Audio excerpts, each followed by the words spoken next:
Toyia. You're new here on YouTube and you're catching the recap. Make sure to subscribe, like, comment, share because you care. I am streaming on TikTok as well. My TikTok handle is Prosperous Living with _T. You can also find me on Instagram by the same name, Prosperous Living with _T. And I have a Facebook group, Prosperous Living with Toyia. And over here, we remember that the Bible is a manifestation book, that the Bible is not a historical text. It is a psychological book. It is about the mind. All is mind. And it is your blueprint to manifestation. It's telling you how to use your mind to create your reality. That as you think, so are you. What you think about, you bring about. The topic for today, Christ is your imagination. It's all about what story are you telling. And you just have to imagine what you want. Imagine that you have what you want. And of course, the blessings of God makes one rich. That's Deuteronomy 8:18. Hey, divinely honest. Hello, how are you? Hello, Stephen Randall. Welcome. Great day. How are you guys doing? Welcome. The Bible being a manifestation book. There's a script that says it. Great is the mystery. God manifested in the flesh. So those of you who tell people, well, those of you who hear people say that the Bible is not a manifestation book, the Bible says it specifically, King James Version, that's the mystery. That is the one mystery we have all been trying to unravel. God manifested in the flesh. I am that I am. I will be that which I will be. I am this and I am that. I am everything and everything is I am. All right. So make sure you hit that subscribe button on YouTube. Hit the like button as well on TikTok. Tapping is clapping. Welcome all. Double tap the screen as we talk about the richness of life, that you can have whatever you desire. You can have wealth. You can have blessings. You can have it all. You can have everything you want. There's no limitations. Mark 11:24. Whatever you desire when you pray, believe you received it, and you shall have it. So there's no limitation. Hello, Miss Kitty. Hey. There is no limitation to your desires. What you think about, you bring about. And you just have to decide what story are you telling, because it's your story. You are the author and finisher of your faith. You are the reason for the seasons in your life. If things are happening in your life, it's because you created them. And it's about accountability, which is a very hard pill to swallow. Taking accountability for your experiences. So that's why it comes back to, what story are you telling? What's your story? Your story is, it's everybody else's fault. Because that's what most people's stories are. Most people's stories are, it's everybody else's fault. I'm just an innocent victim of life. I'm just, a victim of circumstance. And if that's your story, then that will always be your reality. But the Bible is telling us, what you think, that's what you are. Proverbs 23:7. As a man thinks in his heart, so is he. So what do you think of yourself? All right. If you think people are taking advantage of you, you think people are deceiving you, you think people are above you or beneath you, or you talk down about people, then you can be surprised when people start talking down about you, because what you give, you shall be given back to you, pressed down, shaken together, running over. Right? Because it's not so much about what happens in life, it is your response to it, right? It's your response to the experiences of life. It's what you entertain. It's what you give your energy to. And so you're deciding what it is that you're going to experience. You're deciding your perspective is everything, right? Because it's not about what other people think, it's about what you think. It's your thoughts that are creative. You're thinking that things are a certain way, so thus you are creating them. And the Bible's telling you, hey, you got to think differently if you want life to be different for you. It is by your words are you justified, and it is by your words that you are condemned. Your words, not anyone else's. If you don't like something in your reality, it's because you're thinking that way, and all you got to do is change it. It's a simple change, a simple turn, right? Withdraw your attention to the thing that you don't want to experience, and it will change for you. Easy peasy, fresh and squeezy. It's so easy, but we want to make easy difficult. And instead of us taking accountability for what we're thinking, which is when our thoughts are things, so which means the thoughts are also feelings. The reason why you're feeling the way you're feeling is because you're thinking the way you're thinking. It's your perspective. It's how you're perceiving your reality is the reason why you feel the way you do. And if you had a different perspective, you would have a different feeling.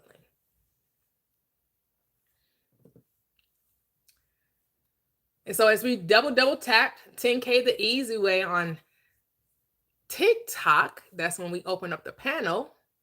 We receive guests. I have something to read to you regarding the life, the birth, the life, death or crucifixion, burial, resurrection, and ascension of who we call Jesus Christ. We understand that the Bible is a metaphysical book, and we should interpret it from an esoteric perspective, meaning we should interpret it as a psychological drama and not as a historical event. Hello. Just that guy. JTG, welcome. And so I did ask ChatGPT to break it down from a Neville Goddard perspective. Before I start reading, tomorrow we're having our first book discussion on Neville Goddard's book, The Feeling. Feeling is the Secret. For those of you that are familiar with Neville Goddard or maybe new to his teachings and his writings, we will be discussing that tomorrow, the first chapter. And we will begin 10 a.m. Central Standard Time. Welcome all. Hello, welcome all. How's everyone doing on TikTok? Welcome all on YouTube. You're new here, make sure you hit that like button, that subscribe button, and share because you care, and always comment below. This platform is about manifestation and transformation. True transformation is an inner thing. What's inner is always reflected outward, and it never changes. That's one thing about the law. The law can never be broken. It's what's going on within you will what show up on the outside of you. You are the cause of every circumstance, situation, event, whatever reality you are experiencing, you are the cause. And so this is what ChatGPT, I told them to, give the esoteric metaphysical interpretation of the life, death, burial, and resurrection of Jesus Christ. Include the crucifixion and death, Neville Goddard style. That was my prompt for ChatGPT, just in case you want to do the same thing to get dive deeper into the esoteric meaning perspective of the Bible. Hello, welcome. Online, worldwide, welcome. And so ChatGPT, this is how it responded. Hey, I am Tim. You manifested me today. You did, because I sure was thinking about just coming on tomorrow. So you most certainly did manifest me. I agree. Welcome. ChatGPT says, absolutely.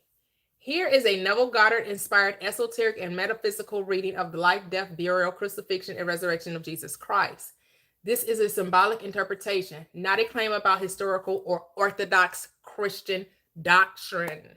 The central idea is that the biblical Jesus story can be read as a map of consciousness, the story of the human imagination moving from limitation into awakened divine identity. Love it, love it, love it. Love you too, I Am Tam. Thank you, thank you, thank you.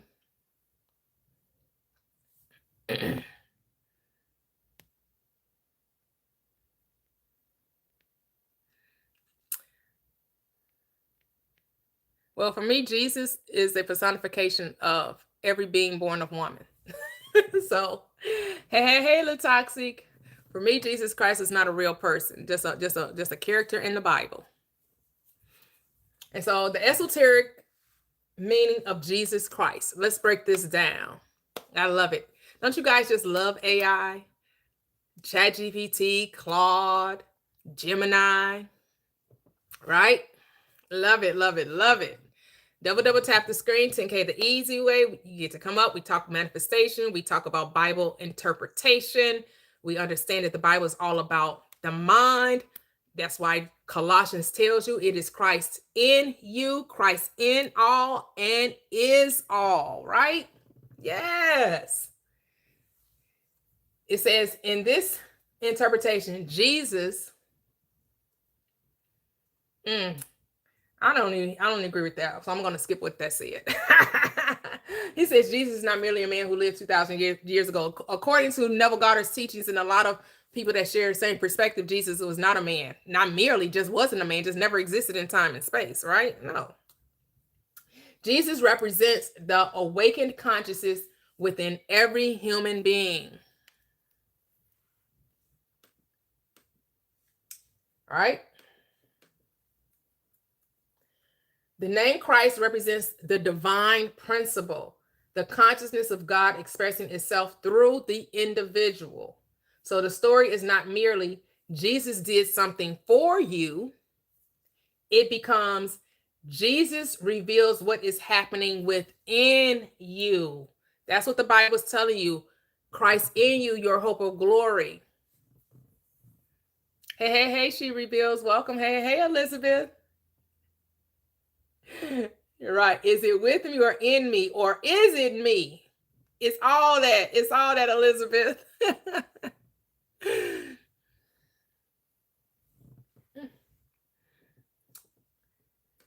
So it says the entire drama becomes an inner psychological and spiritual process.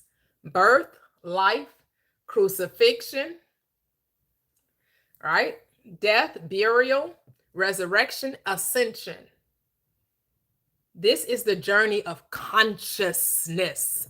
You're awakening, and every time you manifest, it is the moment from unconscious identification through conscious imagination, surrender, transformation, and embodiment. Because we're just not about the getting of things. We're about being transformed, right? Right? Because we can get all the stuff, right? We also want to enjoy it. We also want to be like Deuteronomy 8:18. The blessings of the Lord makes you what? Rich. And it does what? Doesn't add any sorrow, right? You don't want to be a slave to money. You want money to, work for you, not you for money, right? Whatever you decide to do career-wise, or if you decide not to have a career, whatever you decide to do with your life, you want to do it with joy and love and ease and flow. No more hardship, no more struggle, right? Hello, Prinia Esmane.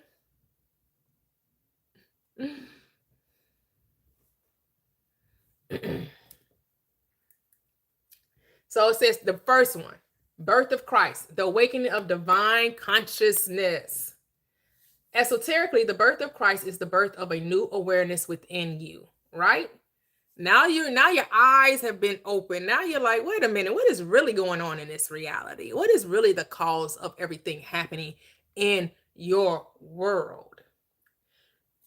Say, before Christ is born, you are identified with the external world, right? You think that the world is doing something to you, that the world is against you, that the world opposes you.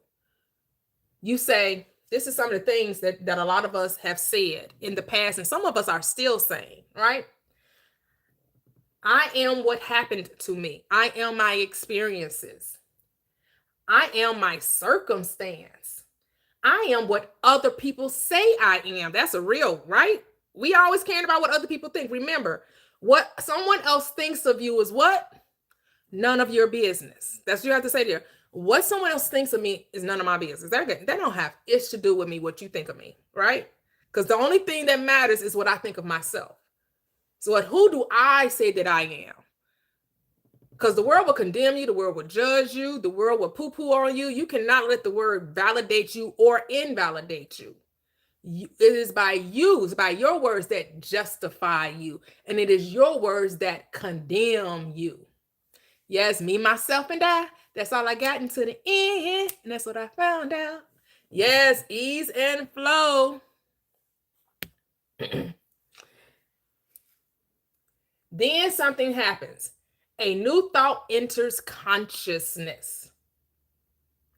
And what do you say? I am more than what I see. That is the beginning of the Christ awakening.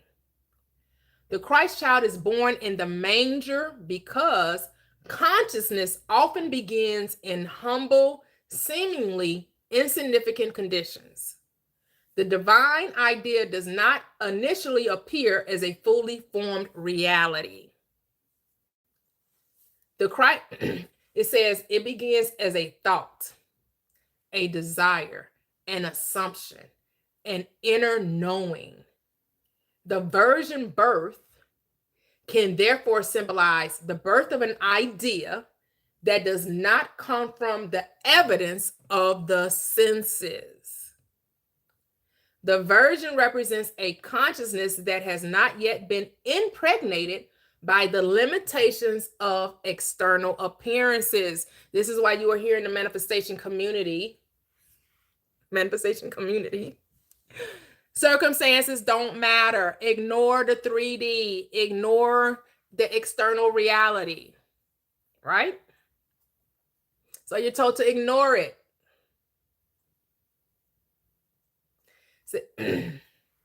So the idea comes from within you. You conceive it, you accept it, you give it life. This is the metaphysical meaning of be it unto me according to thy word. The word is the inner assumption.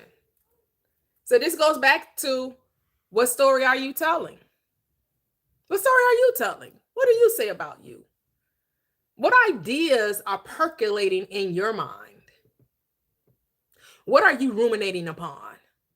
What's marinating? What are you meditating and praying about consistently,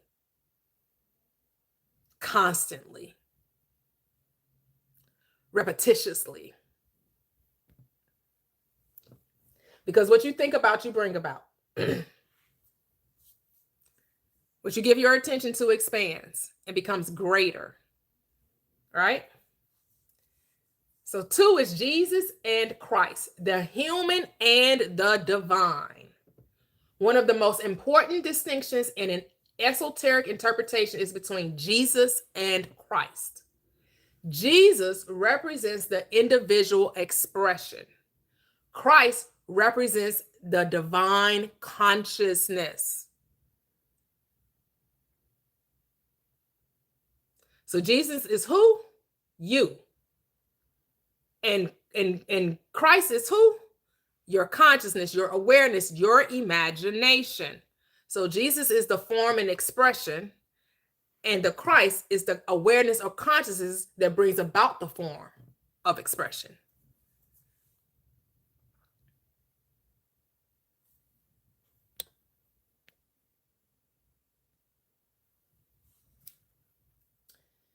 And so it says, in other words, Jesus is the man, Christ is the consciousness, or psychologically, Jesus is the individual self, Christ is the awakened self. Neville Goddard's teachings emphasize the idea that the divine is not separate from humanity, right?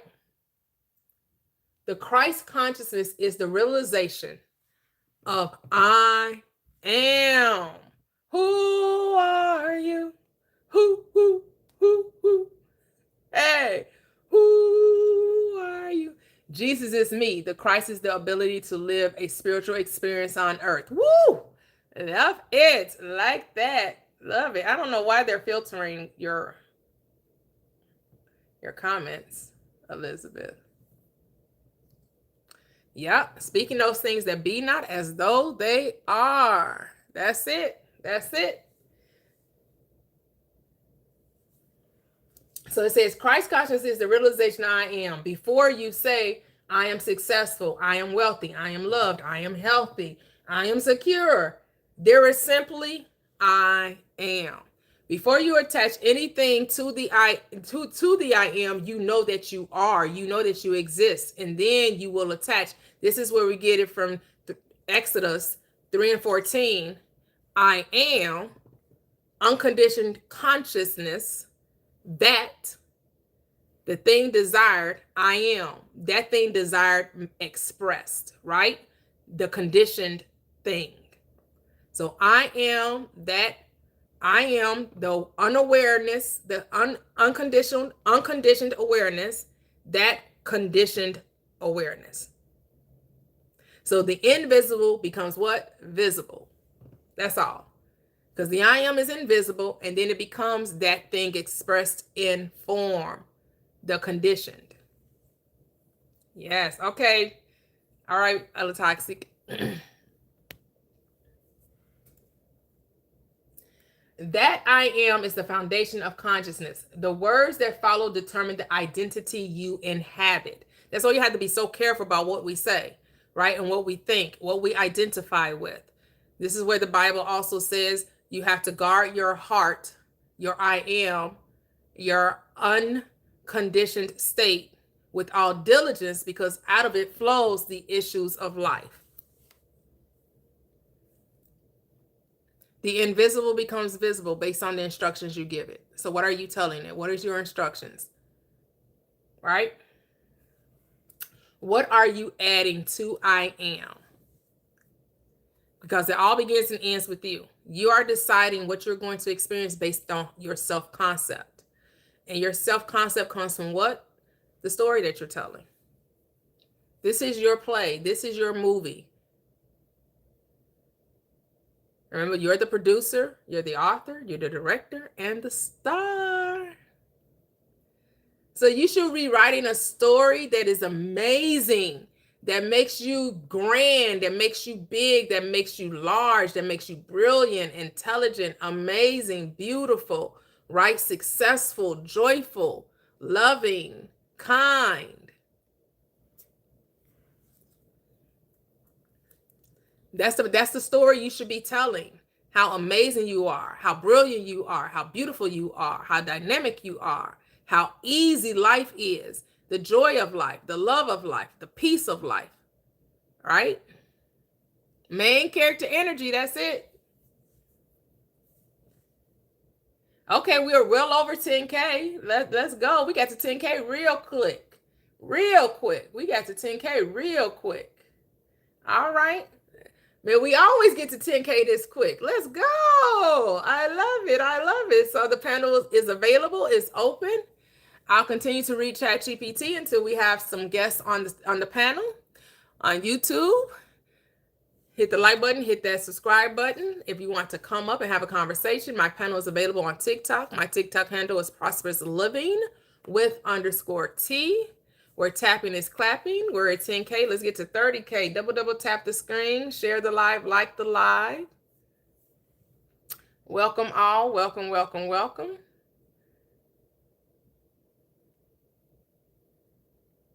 Make sure to share, share, share. Share because you care. Sharing is caring. As always. Love it, love it, love it. Hello, Andrea. Welcome, welcome, welcome. Hello, everyone. Beautiful day. Happy Friday. Welcome, welcome, welcome. Your story is so important. What you say about yourself, what you think about yourself, how you communicate to yourself. And you should only be thinking those things which are lovely, pure, noble, honest, true, right? Praiseworthy, and of good report. That's what you should be talking about, right? You should be giving your attention to those amazing things. And so we have the ministry of Jesus, the power of consciousness. Because over here we understand Christ is the awakened imagination. Your mind is the creator in your reality. And things change in your life when you decide to change the way you think. It's so simple. Too simple. The world would love to complicate it, but we just need to keep it. We kiss over here. We keep it super simple. We understand our thoughts are things. And the way we're perceiving a reality is based on the way we're experiencing. So if we want things to change, we have to change the way we think. It's just so simple. You move from victimhood to God, to being the cause, to being the reason, to being empowered.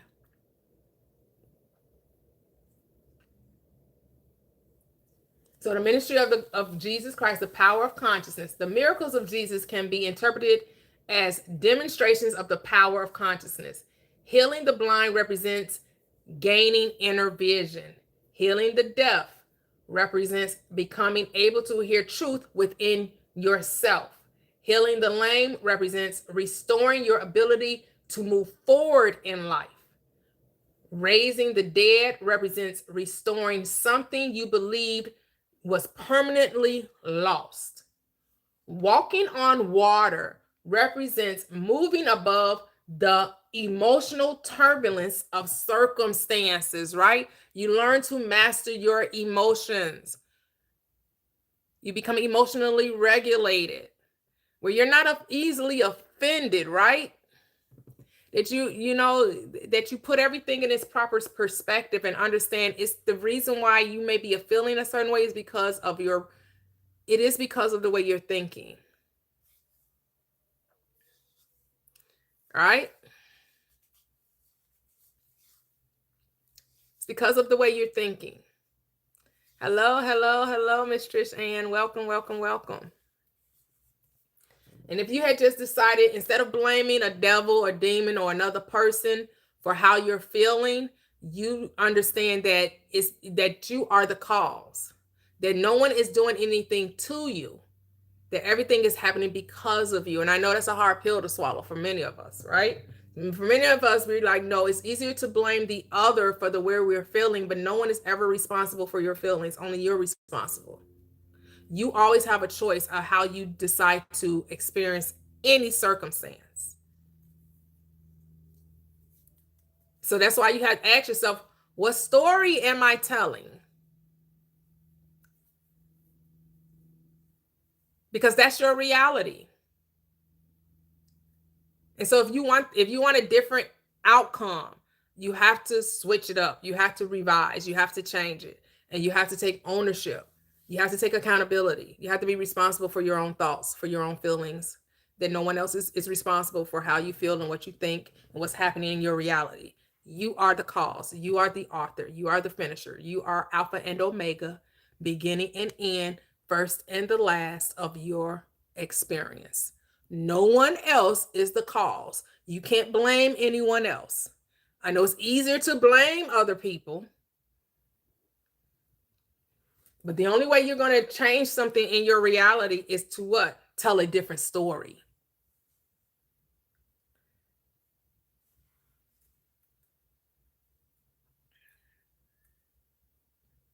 So it says turning water into wine represents the transmutation of ordinary circumstances into something extraordinary.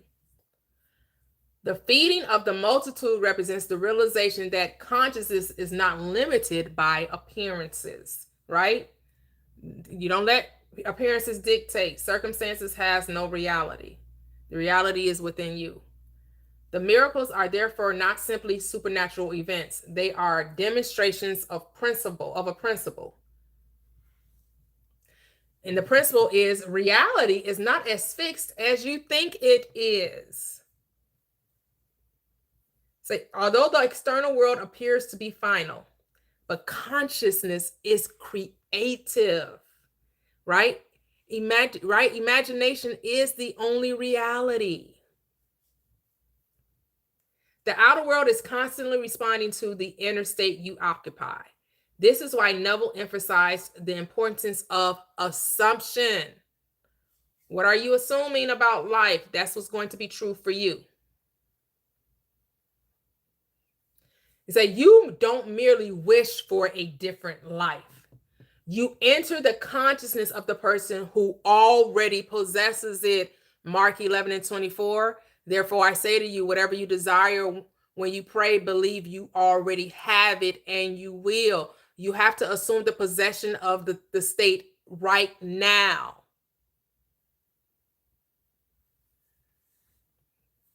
Yes. Number 4, the triumphal entry. The king enters consciousness. Jesus entering Jerusalem can be understood as the arrival of a new state of consciousness into your awareness. Jerusalem represents the inner city of peace. When you consciously assume a new identity, you are allowing the king, your chosen state, to enter your consciousness. The crowd represents your thoughts. Some thoughts welcome the new identity. Others resist it. 1 minute you say, I am wealthy. The next, but how? What if I fail?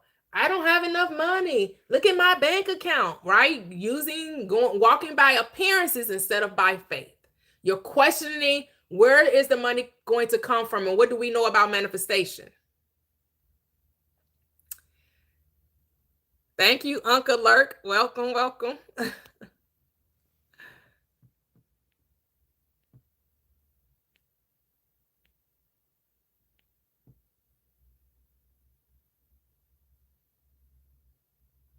I disagree. Seems too serious, but hey, you have your own perspective about. Do you know what salvation means? What does salvation mean? Salvation just means a solution to a problem. And what was your solution to a problem? You think your salvation keeps you from experiencing hell. But I come to realize a lot of people are experiencing hell on earth. They only got to wait to die. They don't have to wait for an afterlife to experience hell. A lot of people experiencing hell now. So, yes, you said the Bible finally makes sense. That's it. You all checking your bank account. You're looking at external conditions, trying to make those dictate your reality. That's why Paul says you got to walk by faith and not by sight. Your external world will lie and say, you're not rich, you're not wealthy, you're barely eking by. Look at your bank account, look at your paycheck. You don't have these things, and how you think you're going to get them? Not your work. Mind your business. Just mind that your business is to live in the end, not to understand the when or the how, because all is now. You are not to worry about the when or the how. Why? Because all is now.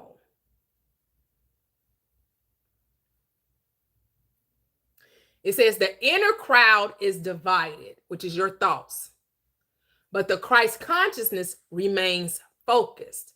The Christ mind is unity of the spirit, right? No division in the consciousness of the Christ mind. The division comes in the logical mind. Say the donkey is also symbolically interesting. The king does not enter on a magnificent war horse. He enters humbly. This can represent the principle that your new reality begins quietly in imagination before it becomes visible in the world.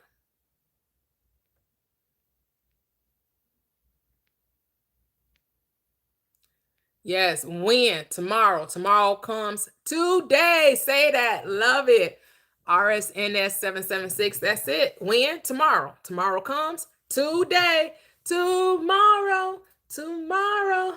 I love you. Tomorrow. You're always a day away. The sun will come out tomorrow. Bet your bottom dollar that tomorrow there'll be sun. Just thinking about tomorrow clears away all the cobwebs and the sorrow. Come what may, tomorrow, tomorrow. We never see tomorrow. Why? Because tomorrow is always today. That's it. We never see tomorrow. We never ever see tomorrow. We always see today.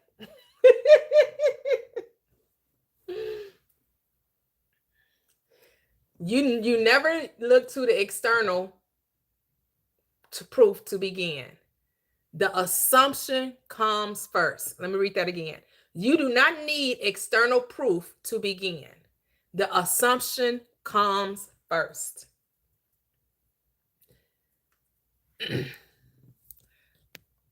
This is all about manifesting. The Bible is just a manifestation book.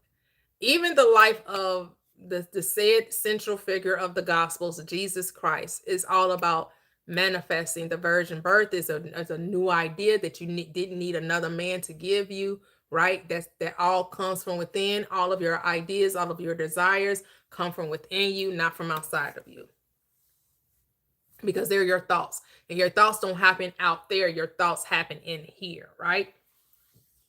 So we're number 5, the Last Supper, the final meal before transformation. The Last Supper represents the final communion with an old identity. Something about to die, y'all. What's about to die? That old identity, that old concept that no longer serves you. Remember, you can't occupy 2 states at the same time, right? You're about to leave one version of yourself behind. The bread and wine can be read as symbols of internalization. You don't merely observe the truth. You consume it. You become it. The message is the truth must become part of you. You cannot merely say, I want to be abundant. That's not enough. You must begin to think, feel, perceive, and respond from the consciousness of abundance. You must eat the new state. You must be consumed by it, right? You must drink it. You must make it your own. What do you say? Take, eat, drink. Take my body, right? The bread representing the body, the wine representing the blood, right? These are psychological dramas going on within you. No one's telling you to be a cannibal. We're not talking about cannibalistic mentality, ritualistic mentality here. Hey, Tam B.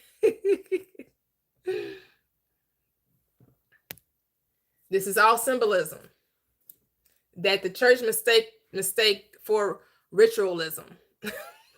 They made it a ritual. They called it communion. And the church I used to go to was every first Sunday you had to take communion. Everybody has their own ritual. Some people do it every Sunday. Some people do it, first and third Sunday. Everybody had their different times when they would observe this. Now, this word, and when I was in church, they always pronounce it Gethsemane. But I don't know if that's how you pronounce it. When I was in church, they always pronounced it Gethsemane. I could be mispronouncing it, but y'all know what I'm talking about. Gethsemane, I don't know. In the Black church that I was from, it was Gethsemane. The inner struggle. Hello, Paulina. Welcome, Paulina Harris. How are you? Now we have arrived at one of the most profound scenes. You're new here, make sure you hit that subscribe button, that like button, and you comment below. Welcome, welcome, welcome all. Hello. I am streaming on both YouTube as well as TikTok. I have a panel available if you want to call in. We have a panel. So even though I'm reading ChatGPT at the moment and we're diving deep into the esoteric meaning of the Bible, and it's mostly specifically, we're delving deep into the life, the birth, life, ministry, crucifixion, burial, resurrection, ascension of Jesus Christ, the Savior of the world.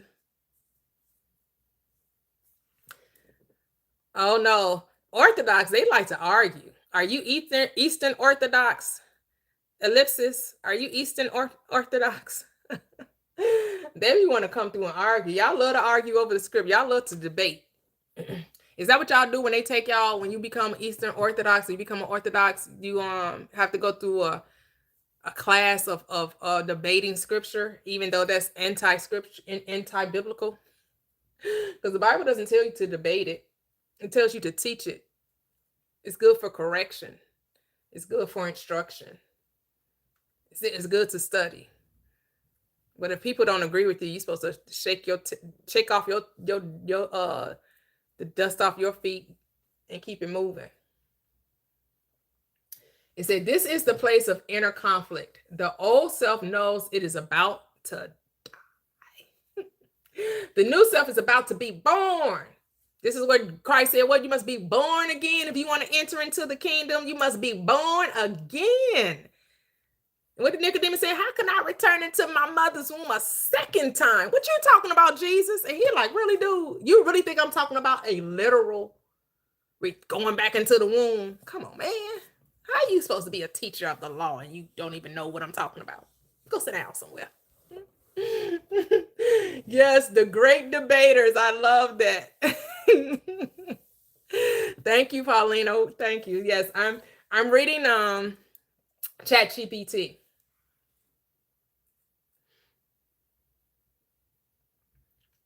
It's saying the human mind resists the death to the old state, right? This is where people talk about that dark night of the soul, this, dealing with the shadow self, the healing journey, right? They make it sound like, ooh, but it's as simple as surrendering to the new state. It doesn't have to be a struggle. It's supposed to be a surrender. This is where Jesus says, not my will, but thine be done. Esoterically, this is not about surrendering to an external God who may or may not grant you request. Let's say that again. Esoterically, this is not about surrendering to an external God who may or may not grant your request. It is a surrender to, or the surrender of, you're surrendering the old identity. Your personal will says, I want my life to change, but I don't want to change. That's how a lot of people think, right? I want my life to change, but I want to remain the same. And we know that's not how it works. Most of the world wants everything external to them to change, but they want to continue to think in lack, think dis-ease, think that people are attacking them and using them.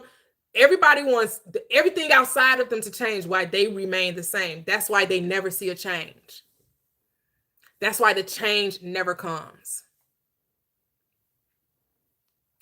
Because they're not looking to do the internal work. They think the problem is other people. What did Michael Jackson say? I'm starting with the man in the mirror, and I'm asking him to change his ways. And no message could have been any clearer. If you want to make the world a better change, take a look at yourself and make a change. People don't want to look at themselves. They want to look at what everybody else doing. No, you need to change. You need to be saved. You need to stop doing this. You need to apologize for that. You need to walk away. You need you. No, it's I. It's what do I need to do? How can I be different? How do I change myself? The script says, in order to be changed, you have to what? Renew your mind. Does it say renew your pastor's mind? Does it say renew your son's mind? Renew your husband's mind or your wife's mind. No, it says renew your mind. Be not conformed to this world, but be transformed by the renewing of your mind. Everybody trying to get everybody else to change their mind, but they don't want to change their own.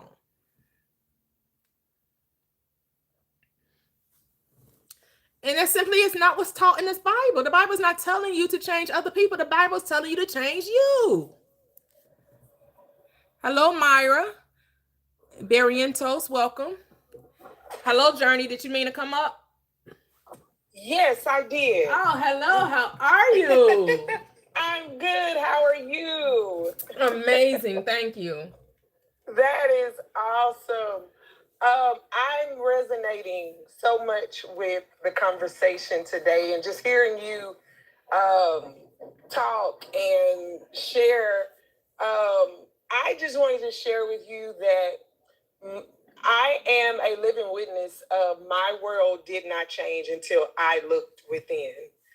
I am one of those people that has been labeled neurodivergent or whatever. And so I always had trouble believing things without proof, like just things in the world never set right until I find the right in it or whatever. Like, you can't just tell me something. I'm like, oh yeah, that's right, and I sincerely believe it. Like with religion, I always, knew like, okay, something's not right. It just never clicked internally, but I went along with it because that was how I was being programmed. That's how that's how I was taught. And so now I am to the point in my life to where life, it started to make sense when I started looking within myself, believing in myself. And I started realizing what story am I telling?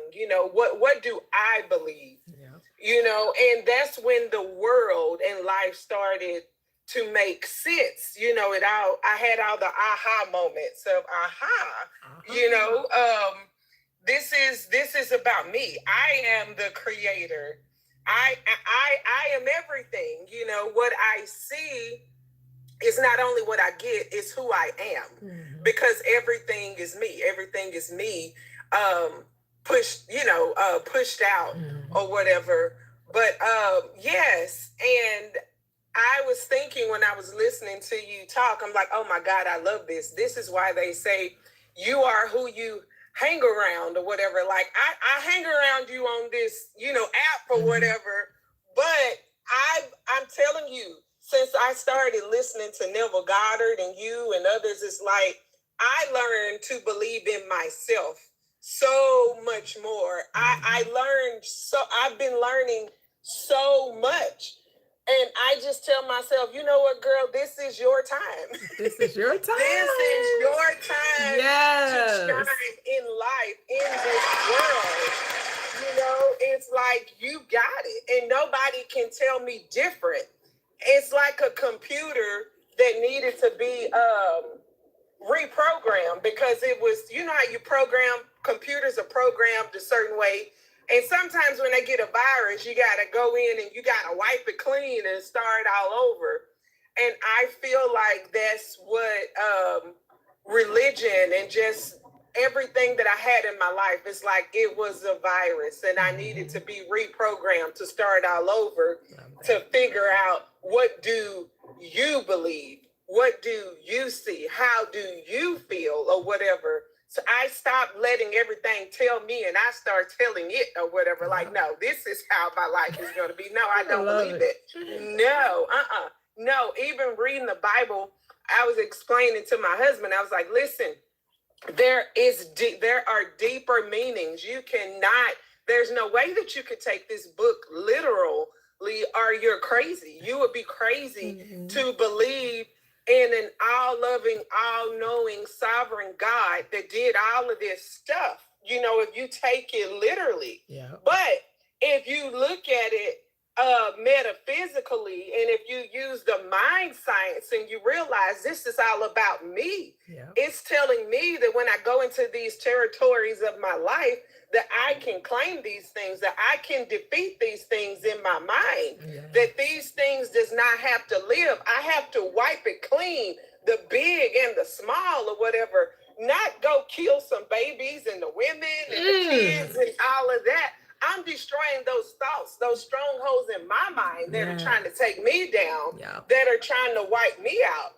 I am King David. I am Saul. I am Paul. Yeah. I am all of those people trying That's to it. clean out those things in my life. Yeah. You know, it's not about, oh, well, you go over here and God said you could have that or whatever, and it's written in the word. No, it's not. It's not, you know, for me, it's not, you know, or whatever, because I choose. I choose my life now. I don't choose to go into a building and let somebody tell me how I'm supposed to think. You know, that's not the report I'm believing. Yeah. The Bible asks, whose report will you believe? You know, I don't have to believe what somebody else tells me and live by that or whatever. I need to be speaking life into my own life. You know, life and death is in the power of my tongue, of what I give permission to live and be great in my life. If I hand that over to somebody else, that's my fault. You know, if I choose to believe whatever, that's my fault. But I always knew there's something else. There has to be more. There's something better, you know. And it's like that God in me showed up. That God in me showed up and said, girl, you ain't said nothing but a word. Let me show you. Let me show you. You know, like that old song, I'll Take You There, that Mavis, I forgot her last name song, but I'll Take You There, whatever. Like, I know a place or whatever, and it's all within my mind. Yep. The place is all within my mind. It all happens within. The kingdom of God is all within. All the beauty is within.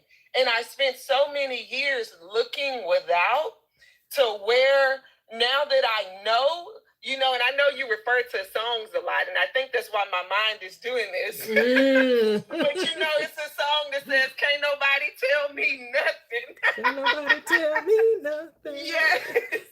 Yes, can't nobody tell me nothing, because I know.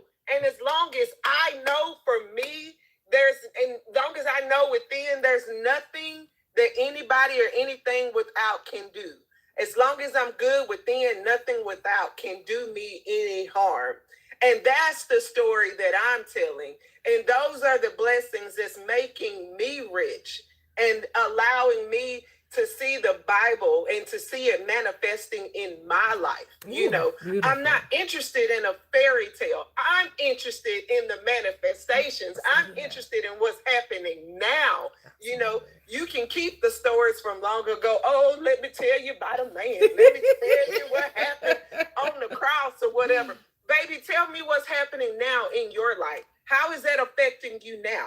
How is that adding to your life now? Yep. You know, because you have to get past on living on what's in the past. You'll never get to enjoy your now. Yep. You know, because the way I see it, you know, there is no back then. There is no what's ahead. There's only now. You know, we can only live in the now. And what is that doing for me now? You know, when I see it as a history book, nothing. But when I see it as a manifestation book and let those things come alive in my life, it's amazing. It is amazing, you know. And so I'm thankful for that. And I just want to come on once again and tell you, thank you so much for being my friend on this app, because it's amazing. It's amazing, you know, the things that I've learned. And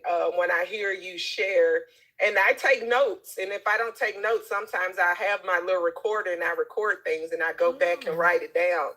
And then I go to the Bible, and it's like my heart opens up in a way that it never had when I just used to read it. It's like my mind, my body accepts it, and it's like, I understand. I don't just read it, I feel it, and it comes alive. Yes. And I see situations in life, that I can relate those scriptures to, and I'm just like, thank you, God. Yes. Thank you, God. Yes. Thank you, God. Love it. And I feel it within. I'm not saying thank you to somebody out in the sky that's somewhere other than within me, because it's all within. And I feel so much better, so much lighter, so much happier, so much joy. And that's when you know that you have something that nobody can take away. Yeah. You can say what you want to, but you can't take what I have, because you didn't give it to me. You did not give it to me. I had to shed everything that I thought I was to get who I am now. I had to let it all go and be willing not to just lose me, but to lose others, if you that don't understand. I never try to make anybody believe the way, that I do, but somehow some people will just tend to fall off, when you start going in a different direction. Yeah. And it's, no hate, no nothing, but lives just start to take a different path when you start thinking a certain way and doing things different. And it's like, I'm okay with that. Yep. I'm okay with that, because I have to live this life for me, like others have to live it for them. Exactly. Yep. But I'm loving the life that I'm living. I'm loving this story that I'm telling. I'm loving imagining what I want to have and having it, know. So yeah. So it's all good over here, know. And thank you so much. Thank you. Oh, you're welcome. Thank you so much for sharing. Love it. You are welcome. It's a beautiful day. Down now. I just wanted to share that with you. Oh, thank you so much. We definitely appreciate it. Definitely enjoyed your sharing. Thank you so much. Thank you. Oh, you're welcome. You're welcome. Okay. All right. Bye-bye. Bye-bye. Yes. Miss Paulina Harris, 9775 on YouTube says, yes, you are so right. I am seeing things differently in my life too. Looking inside myself, my life changed drastically. I am grateful for Toyia. Her discussion woke me up. That is so beautiful. Oh, yes. Love it. Great message, wasn't it? It was a beautiful. Love it. Yep. It's just all about the story. Yep. When you look within, you can never go without. When you look within, you can never go without, because your peace, your love, your joy, your abundance, your success is all found within. That's the place we start. That's where we begin. It's beautiful. So I'll continue the discussion on ChatGPT. We're talking about surrendering to the old state, right? And then your personal will say, is I want my life to change, but I don't want to change. However, the deeper consciousness says what? You cannot enter the new state while clinging to the old one. You cannot occupy two states of consciousness at the same time, right? When you're standing, if you're in a certain space, no one can stand where you are, right? No one can occupy a space that you are currently occupying. Even if they sit on you, they climb on your shoulders, whatever you're doing, you're still the one occupying the space. It goes along with the script that you cannot serve two masters. You cannot pour old wine into new wineskins, right? You can't sew an old patch onto new garment, right? You have to pick a side. You have to choose. You have to let go of one in order to embody the other. Gethsemane, I guess that's how you say it. I don't know. Gethsemane is where you make the decision. You decide, I will no longer identify with the version of myself that produced the life I no longer want. You are no longer identifying with the self that produced the current reality you are experiencing. You're going to have to die. This is the beginning of the crucifixion. Hello, Chill Red. Welcome. Oh, you're welcome, Paulina. You're welcome.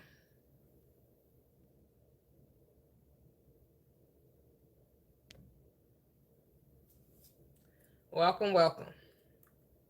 The crucifixion, the deepest esoteric meaning. The crucifixion is perhaps the most misunderstood part of the story. From an esoteric perspective, the crucifixion is not primarily about God demanding blood. It's not about God. It's not. ChatGPT be trying to straddle the fence. Even though I'm saying give it to me from a esoteric metaphysical perspective, I always want to say it's not primarily. It's not just about. Yes, it is. It's not. It hasn't. Stop straddling the fence, ChatGPT. Just give it to us on the real. This stuff is psychological. So it is about the death of an identity. The cross represents the intersection of two dimensions: vertical, spirit, consciousness, imagination, the divine; horizontal, time, space, circumstances, physical experience. The human being exists at the intersection. You are spirit experiencing embodiment, right? That's why we say we are God having a human experience. I'm doing amazing. Thank you. How are you?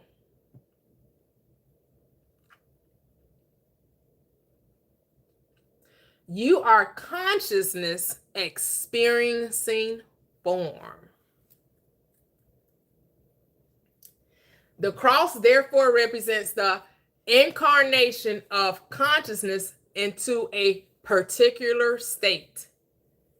You take an infinite consciousness and crucify it upon a particular identity.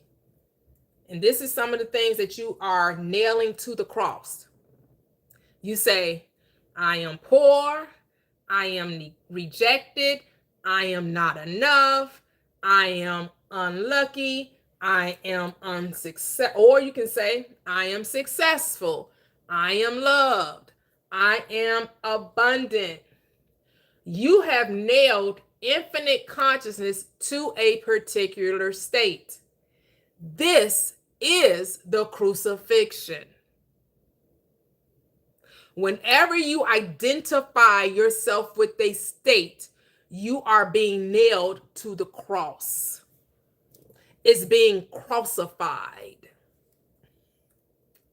You are crucified with that idea. You are nailed to it. You become one with it.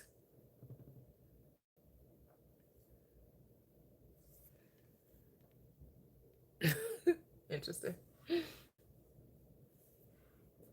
People got jokes over here.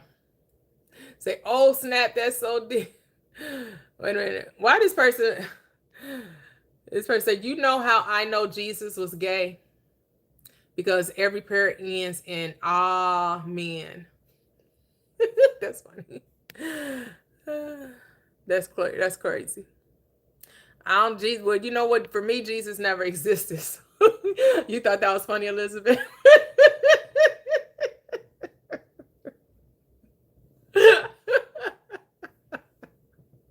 You're like, what?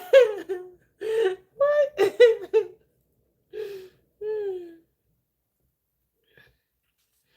Oh, so number 8 says, take up your cross. Yo, hold on, baby. Take up the cross. How you doing? I'm great. How are you, Big Papa? No kids. Oh, okay. Man, what's poppin'? Man, I never forget I first seen your content. Man, I used to tell my frat brothers all the time, we were talking. I said, bro, y'all gotta follow this lady, bro. They were like, oh, is she the reason why you having all these deep conversations? I said, yeah, that's the reason why I feel like belief systems keeping a lot of y'all niggas ignorant.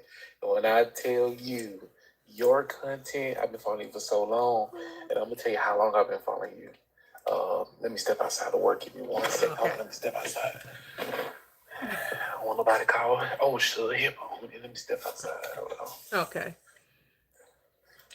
How you doing, by the way? I'm doing great. I'm doing great. How you doing? For sure. Have to let you know I'm a real person. Okay, okay. I appreciate that. I know. Thank you. Man. So look, first I want to give you your flowers, man. I've been following you for a long time. You're one of my favorite creators, man. Thank you. And so I was telling my partners, man, we all having a conversation, right?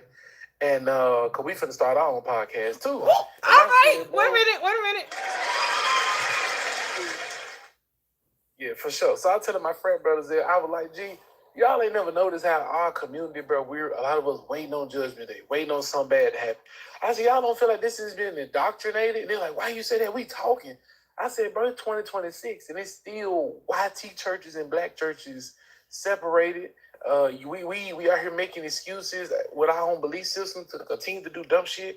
I said, y'all ain't never noticed that? And then they were like, man, they didn't want to admit it. So I went in depth. I'm a single man, 6'4", 350. I got my career, no kids. I just moved to Tennessee. Oh, nice. So yeah, so it's all dating this young lady, getting to know her. She was like, yeah, I'm a Christian. I said, well, I'm gonna tell you now, I'm not into the belief system shit. I honestly think religion has destroyed the mental mindsets of many of us by the masses. I'm not into that. And so she was like, yeah, I don't date men who not Christian, right? I said, but your baby daddy Christian, and he left you to be a single mom. So you're cool with being with somebody who has your same belief system, but you don't care if they put you in a bad predicament. Right. And she was like, well, it don't matter. It ain't nothing like that. I feel like you're judging me. And I said, no, I'm not judging you by no means necessary. It's just you can't halfway be in, halfway be out. And then like, well, the Bible, this and that. They kept saying about the Bible and stuff like that, right? I said, the Bible, written by man, produced by man, and the same men who were produced to were the same people that you would never have a source of entity of a conversation with, because by definition, you weren't even a person to be defined as at one point of life. The people who wrote the book, if they look at you, they wouldn't even define you as a person. You were half of a person. As a matter of fact, if you want to be honest, if people talk about Jesus and all this other stuff, cool. If Jesus was come to America, he would need a passport. Let's talk about it. Let's talk about it. Let's talk about it. And so, I'm looking at your caption, man. You was like, the Bible is a manifestation book, right? Mm-hmm. The problem is people look at the Bible as a book of control. If you take the whole Bible, right? Just look at the book of Psalms. The book of Psalms by itself is a book of real songs. Yep. Not songs. Nothing in the Bible talks about actually dying, leaving the unaliving. The Bible talks about spiritual misconception. When the Bible talked about false prophets, they're talking about the people who using this Bible stuff to control and make you be something that you're not. The Bible never said be this religion, choose this religion, or you go into this place. Actually, the Bible spoke highly against the rich. It spoke highly against the rich. It spoke extremely against the rich. They did.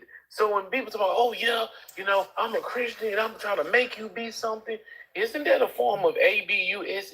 Because you're forcing me to become something that I actually said no to. And then since I said no, you're going to continuously make me be something. And if I choose not to be that, you're going to say, hey, well, you can't be around me.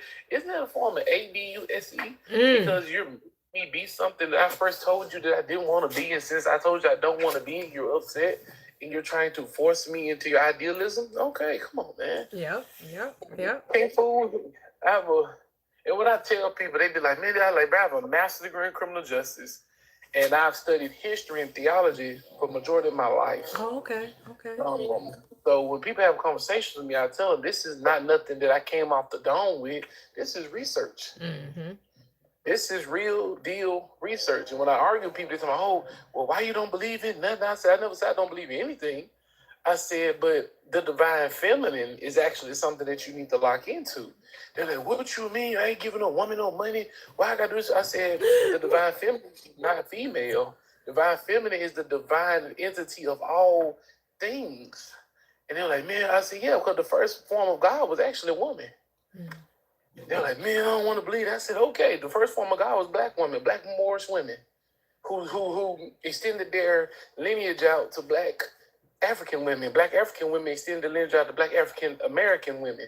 And the black African American women extend their lineage out to universal cities and around the world. So I feel like when I say religion has like duped us, you look at any of the historical texts, the Pope worshipped a black family, the Mm. Moorish family. Mm. When you look at the Pope ain't got white ass Jesus up there. He ain't got that. He ain't got that. Got the Black Madonna. Jesus ain't holding on. He got the black Madonna with a circle around there. So if the highest forms of belief systems is worshiping black Moorish families, who the fuck your ass worshiping? Because you ain't telling me. Because I tell people all the time, I don't worship the same person that the slave masters worship. Because if I gotta go to the same place that the slave masters going, because they them got so called healed over, take me to hell. You got me fucked up. I'm not going there. I'm not. I'm not going there because they did a lot of messed up shit. So you telling me that the world is so focused on anti-black woman, anti-alphabet community people. We're so anti that, but we're okay with what happened to us. Mm. We're okay with what happened to us. And I'm not knocking nobody alphabet. I'm not knocking nobody YT because there's some beautiful good people who YT. Beautiful good people in LG. I fuck with it. My homeboys YT and they LG. I don't give a fuck about that. Your lifestyle, what you do. Right. Because you're a human. That's what I give a fuck about. You're human. Right. My biggest issue with people is we try to act as though that we are okay with going to heaven with the same people who did things to your ancestors, who were unimaginably fucked up. And then the dumbest thing you can tell me is, yeah, don't look towards your ancestors. I remember one of your videos you were talking about that. People talking about, don't look towards your ancestors, don't talk to your ancestors. How the fuck you gonna tell me not to talk to my grandma? What is we talking about? How about your ancestors ain't shit? Jesus make if I say the word Jesus make you tremble in your knees. No, that word Jesus is a form of misogynistic slander that y'all have created because nothing in the Bible speaks about the beauty of black women and or women. It speaks about how women are supposed to be. The first woman who taught you the beautification of a woman and the education of femininity and masculinity was your mother. Your mother taught you how to be a woman, the beautification of a woman. When we was young, we didn't know what a fine woman looked like until our mother showed us what a woman's supposed to look like. Lust introduced us to the physicalities. Mom introduced us to the queen qualities that you want out of a woman. You want her to be nurturing. You want her to be nice. You want her to be clean. Didn't your mama raise you to be nurturing, nice, clean? Well, everybody didn't have that experience, but I get what you're saying. Yeah, you right about that. Everybody didn't have that experience. If I was born in Mississippi, it was a requirement that you was born. They didn't play that. But yeah, but I didn't learn. That's why I learned beautification. When people tell me, why you single? And why you ain't married? Why you ain't got no kids? I said, because growing up, biblically, they were telling you, you got to get with a woman, this and that, certain things. I said, but spiritually, if you get deep dive into spirituality will teach you that I fall in love with your manifestation, then I fall in love with your movements. I can't just fall in love with just how you look. Because I can mess around and have kids by somebody who's terrible for their own bloodline. You feel me? I can make a family with someone who's probably never meant to make families with. Right? So a lot of times I feel like your content alone, and I'm taking this to your face, this is, not D-riding or nothing like that, but I used to stay up late at night, 3, 4 in the morning sometimes playing the game on my off days. I used to watch some of your content, and I'd be like, man, this woman spinning some shit. I watch you and a guy named, I don't know if you know him, he was my favorite guy. His name is Bobby Hemmett. I Okay. I know love Bobby Hemmett love is, yeah. Bobby Hemmett. Okay, okay. Bobby Hemmett. I love Bobby Hemmett. And I used to listen to a couple of more creators. And one thing I just noticed, it was just like, I don't know, the stuff that I talk to my partners about, the stuff that I be hearing you talk about, these folks looking at me like I'm crazy. I'm crazy. Yeah, yeah. See, I've heard about him, and I really don't watch his content though. I watched the one he was like originally studying under brother, what's his name? C. Freeman L. I will watch more of Mm-hmm. his content. Yeah, that was I so really, dope. I used to just see him like sitting in the audience or whatever when he's at the store teaching. But yeah, I never really got into Bobby Hemmett's teachings. Emmett, Emmett taught me so much about myself. Mm-hmm. Man, I had to change my whole life around. Like listening to you and Emmett, and I really feel like you should be more mainstream than you are. Mm. Um, if men would take the time out outside their masculinity and open up their minds, a lot of us actually will find out that more of us are with the YT system of control than we think we are. Mm. And we don't want to accept it. Because the Bible teaches us, I'm gonna get deep with y'all. I'm gonna get deep, I'm gonna get deep, I'm gonna get deep, I'm gonna get deep, I'm gonna get deep. I'm trying not to get deep, right? So I was playing the game yesterday with my partners, right? And I had this big ass epiphany. I think that the Bible teaches a lot of us that women are supposed to be with no matter what.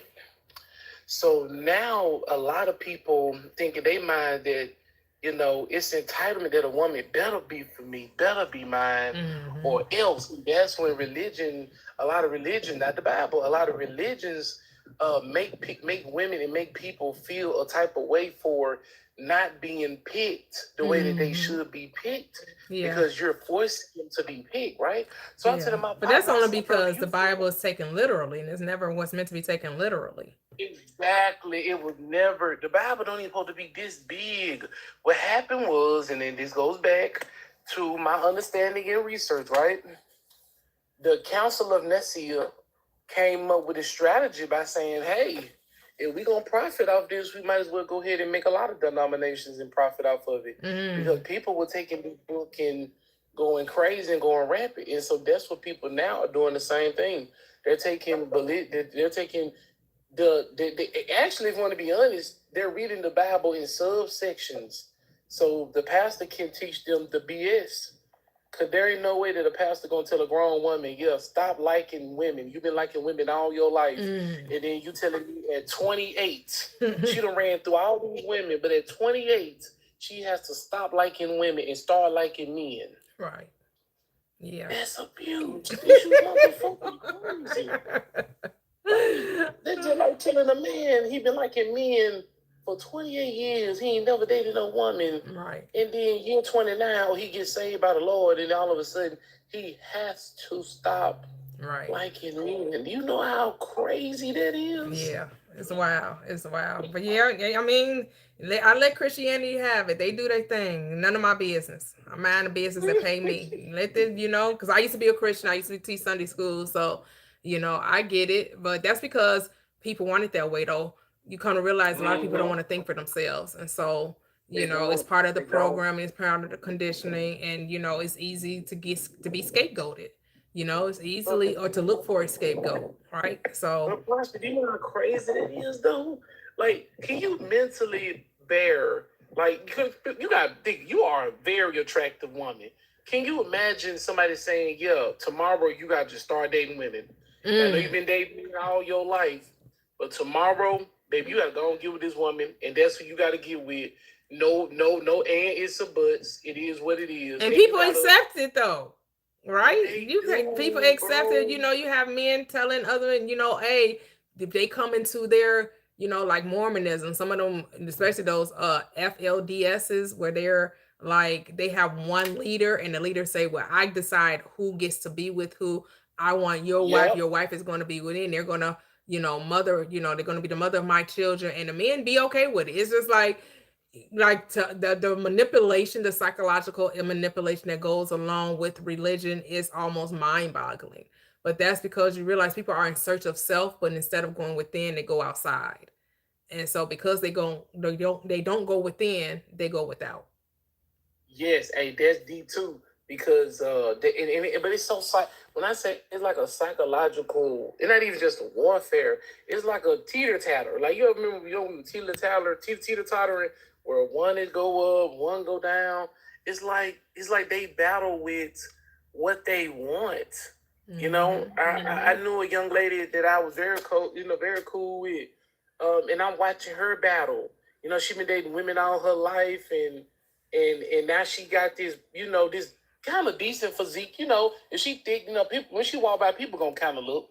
But it's like now she's trying her best to just get on men, and she's trying to date men. And I said, but you can't just jump up and just run to just being with a man when you've been with women all of these years. And what I'm Oh, saying, well, and, because she got and God don't saved. want me.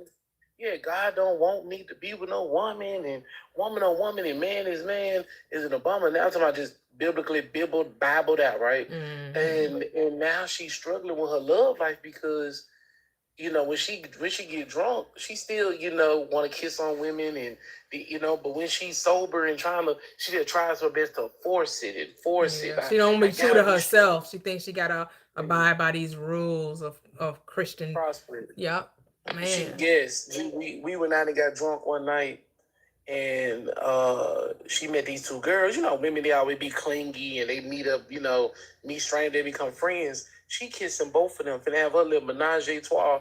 And then when she got back sober, she started sobering up. She was like, "No, I gotta throw up. I gotta get this out of my system, cause ain't no way I almost was about to go back to my old life." I said, "Gee, that's the life you wanted." I'm like, she was like, "It just feels so good back kissing a woman," and I'm like, "Bro, cause that's what you were doing." You know, Yeah, yeah, yeah. like Now she that's feel what you were. condemned because she thinks she's going to hell. Yeah. Yes, you think yep. Then you try to hurry up And it's and get funny. with the I was guy. watching this. I was watching this YouTube. I think, yeah, I think it was a YouTube short, and it was this pastor talking about, it's gonna be two type of people in hell.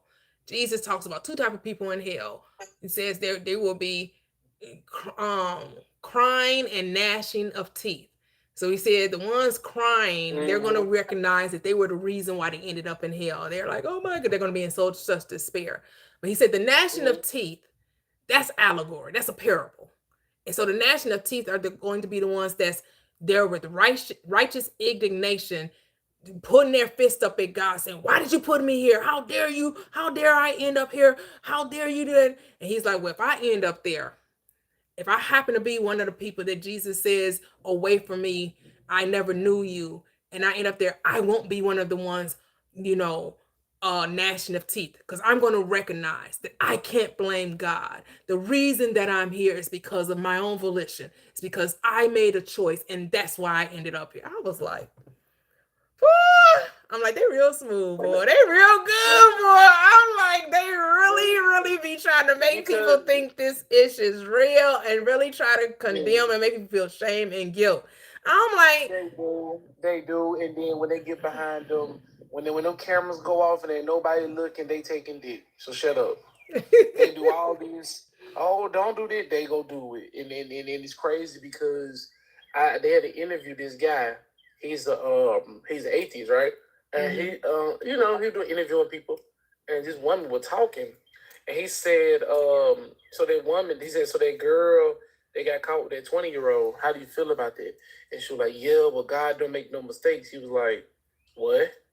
He was like, yeah. And she was like, oh, yeah, it's God's will that a baby, DIEES, unalive. And he was like, what the fuck is we talking about? And she was like, yeah, it's God's plan. He was like, y'all use this belief system and run with it. And he was like, yeah, this is what I believe in. He was like, critical thinking is going out the window. And what she said next really fucked with me. She said, when you got God, you don't need to think, you just need to do. And believe it or not, a lot of them feel like that. This still strike one. Strike two, I was podcasting with the guys. I'd never forget this. I was podcasting with the guys. And me and my frat brother were talking about denouncing. How people say, oh, I'm denouncing my fraternity, but I'm going to go be a Christian. And I said, well, here's the thing. Y'all go over there to join these churches. The only reason why they send y'all to the national orgs for God is because they want your money. Because they found out how much people pay to get into these pledge organizations. Why do you think now church organizations got their own fraternities? Oh, okay, cool. Now I told them that. So we're talking, and this guy, Lord have mercy, when I tell you the most disgusting shit I've heard in my life. We were talking. He said, "Yeah, because I'm black." He said, "I'm a Christian for then I'm black." He said, "Because Jesus wasn't black. I'm not black first. I'm a Christian first. Then I'm black." And when I tell you, I stopped everything. I stopped the whole podcast. And everybody just stopped. I said, "Brother, can you repeat that?" He said, "Yeah, I'm a Christian first. Then I'm black." And then they turned around like, "Yeah, because black people are the blueprint." I don't know what people. He said his own mouth. I don't know what people get that the slave masters introduced us to Christianity. We the blueprint. We came over here knowing God. We came over here knowing Jesus. And I stopped, and I was like, so you don't know indoctrination? What does indoctrination mean? So you didn't look at 300 years plus of slavery. You didn't look at none of this. None of it. Yeah, but they just did that because what? And they kept stopping. I said, bro, you're trying to defend something. What does indoctrination mean? Well, indoctrination ain't in the Bible. I said, okay. It's like they be so churched out that it's like they don't know anything else, and that is so scary to me. When somebody, only thing they know is church, that is so scary to me because it's like they be 100% churchy, but still, it's like I can do what I want to do because I know God. But they can't do what they want to do because they struggle with their relationship. And so I'm like, bro, y'all say anything and everything, and it don't make sense.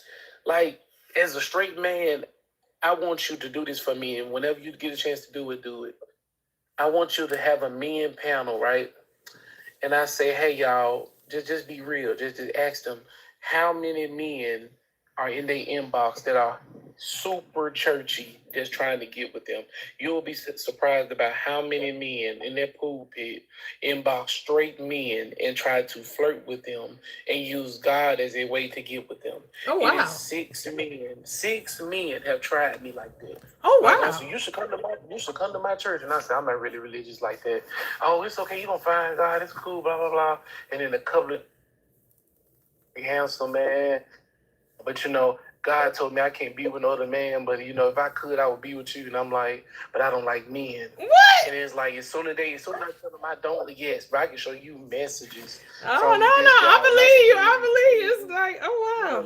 Several different pages. Yeah. Like, oh yeah, you just so men and blah blah blah. Yeah. But Big Papa, I feel you, but I'm gonna leave let the Christian folk have their thing. I'm all about using the Bible as a manifestation tool. That's what I'm on. I'm sorry. That's okay. Sorry. No, you good. Like, I'm gonna leave the Christian to they thing. Let them do their thing. I know the Bible. I don't take the Bible as a historical text. I don't take it as literal. I take it all as psychological. It's all about the mind. Right.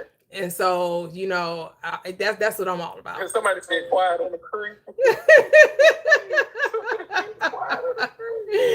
Too loud. But yeah, I mean, but I appreciate you joining the live and sharing your perspective. Thank you for following me. Thank you for supporting the channel and supporting the platform. Yeah, thank you so much. Yep. So it's and I get it. I get a lot of people. I do think that more and more people are coming to the realization of who they are and to stop looking from the outside. But it's still I really can't concern myself about those who willingly want to be ignorant, right? Like, it's part of the great delusion. This is what the Bible says, that God sends a spirit of delusion so that they can believe the lie. So the lie is being believed for the experience of separation. And so people have to believe in this external deity just to have the experience of their thinking they're separate from their reality, when actuality they're the cause of it. That's what I know. I know that the Bible is telling you that your mind is causation, and once you change your mind, you change your world. That's all. And if you want your world to change, you have to change the way you think. Yep. So that's why, Yes. Yes. yep. So, hey, I appreciate you, but let's get back. We talk back to manifestation. That it's the story that you're telling. Yes. Yes. Yes, it's the story And I that do you're telling. apologize for Oh, no, being you random. good. You good. It was. I thank you for sharing. I thank you for sharing, but I get it. You've walked away from it. You're trying to understand why people still are on that road, why they're still believing in the lie. Because, like you said, people don't want to do what they think. People operate in condemnation. They're operating from guilt.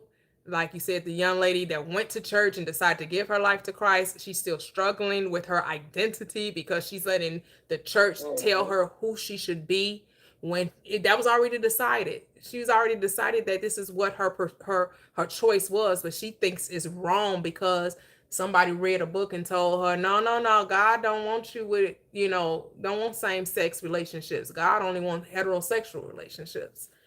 And that's the Bible's not the Bible's talking about a relationship with self. It's not about a relationship with others. Exactly. The Bible has nothing to do with a relationship with other people. The Bible's telling once you get once you get yourself right with yourself, all your other relationships will fall in line. They'll fall in line. Yes, and to end it off, because I do got to slide back to work because I get off for like an hour. Could to end it off though, I wish my homeboy, I might invite him in here too. He needs to hear this. I appreciate that.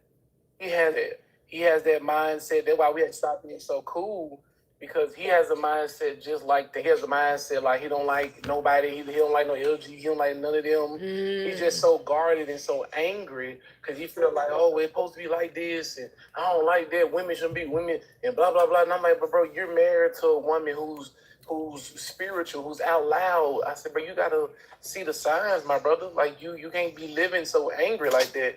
And he just got to the point where he was beefing with so many people spiritually. I said, bro, you gotta go heal, man. He said, yeah, come on, God, come back. Everybody gonna be going there, and I ain't going there. I said, bro, you're too mad. Yeah, where's the joy of the Lord is your strength? Where's Nah, that was like where's the joy of the Lord is your happy for no reason. Yeah, those people are not trying to hear anybody else. They're just looking to be vindicated. They're looking more to be right than to be happy. It's nothing you can really do with people, with a person that's looking to be right than be happy. Because they really think, because I don't understand why people are so turned up about how someone else is living. Like, how is that any of your business? How someone else is living? Exactly. It's none of your business. Go live your life according to the way you think is applicable to you. Why are you trying to change people? Not your business. Exactly. People don't want to mind their business. And then on top of that, thank you. Then on top of that, what? I let my kid ask. Excuse me. And then on top of that, why does it bother you what they're doing outside of your world? Because this isn't your world to be dealing with. It's not your world. So when you be saying, oh, I don't like this and I don't like that, but I said, but you got to realize what you don't like has nothing to do with them, and what they don't like has nothing to do with you. So at the end of the day gonna end regardless of how you feel. And so that's why I tell people, I'm just like, all that anger and deceit and your feelings and blah, blah, blah. At the end of the day, if you got that much time to hate somebody over a decision that they've made that's better for their life, it says a lot about you and not them, because I just don't like that. I just don't. Yeah, well, yeah, I say live. I'm living and let living. Do you?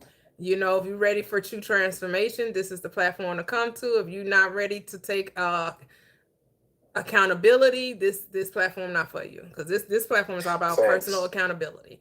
It's all about it's no one to blame but self, and a lot of people still find that hard to do.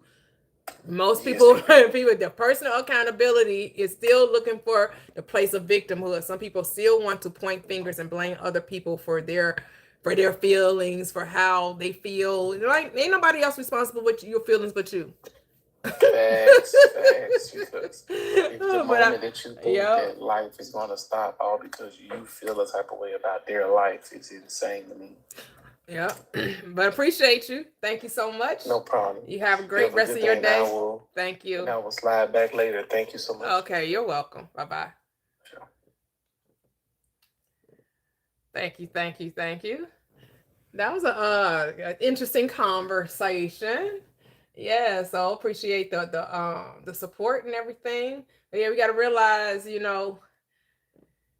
it's easy to say, why people think the way they think, why people believe the way they think, but we know it's part of program, it's part of condition, it's part of the matrix, it's the societal constructs we all are going to experience until we decide to build our own construct, right?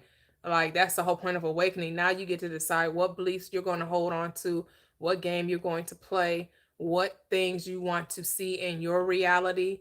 You're the Sims character in this virtual reality, and you're deciding where I want to live, how much money I want to have, who I want to marry, how many children I want to have, what type of friendships I want to have, where I want to invest, if I want to invest, if I want to own, if I don't want to own, if I want to rent, if I want to be, like you're deciding. It's like the game of life. Did you guys ever play that board game, the game of life, right? And you're trying to figure out what kind of life you're going to manifest. At the end of the day, that's what it's all about. It's about what story you're telling. What story are you deciding to show up for? And so I am reading ChatGPT's interpretation of the script from a metaphysical esoteric lens. And we're talking about the life, birth, ministry, crucifixion, burial, resurrection, and ascension of Jesus Christ. And we know that we're talking, Jesus is the embodiment of the Christ mind or the awakened mind. And so I was on number 8, and it says, take up your cross. Jesus says to take up your cross. In Neville's interpretation, this can be understood as take responsibility for the state of consciousness you are occupying. How many people are ready to take accountability or responsibility for the state they find themselves in? Most people are generally blaming everyone else but self. And what does Neville Goddard remind us? There's no one to change but self. That we don't seek to change others or to try to get people to see it from our point of view or try to blame us. All we have to do is just tell a different story, right? Imagine that you have what you want, whatever that is. Imagine that life is exactly the way you want it to be, whatever that is. It doesn't matter, Mark 11:24. Whatever you desire when you pray, just believe you received it and you will. Speaking of Neville Goddard, tomorrow we will be discussing his book, Feeling is the Secret. We will be discussing that tomorrow, 10 a.m. Central Standard Time, the first chapter, right? Great book on manifestation where he talks about prayer, he talks about consciousness, he talks about meditation. It's a very, very short book, easy read, and it's reminding you how we manifest in this third dimensional plane. And so join us tomorrow as we discuss that first chapter. And so, as it states, your cross is your present identity. Your cross is the story you have accepted as yourself.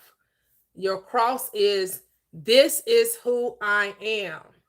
The question is, who have you crucified yourself to? Have you crucified yourself to your past, to your childhood, to rejection, to poverty, to betrayal, to your failures, to your circumstances? Or have you chosen a new state? Oh, that's okay, Tanisa. The book is Feeling is the Secret. Feeling is the Secret by Neville Goddard. You can find a free PDF version of the book, or you can find the an audio on YouTube. Hello, doll. Did you mean to come up?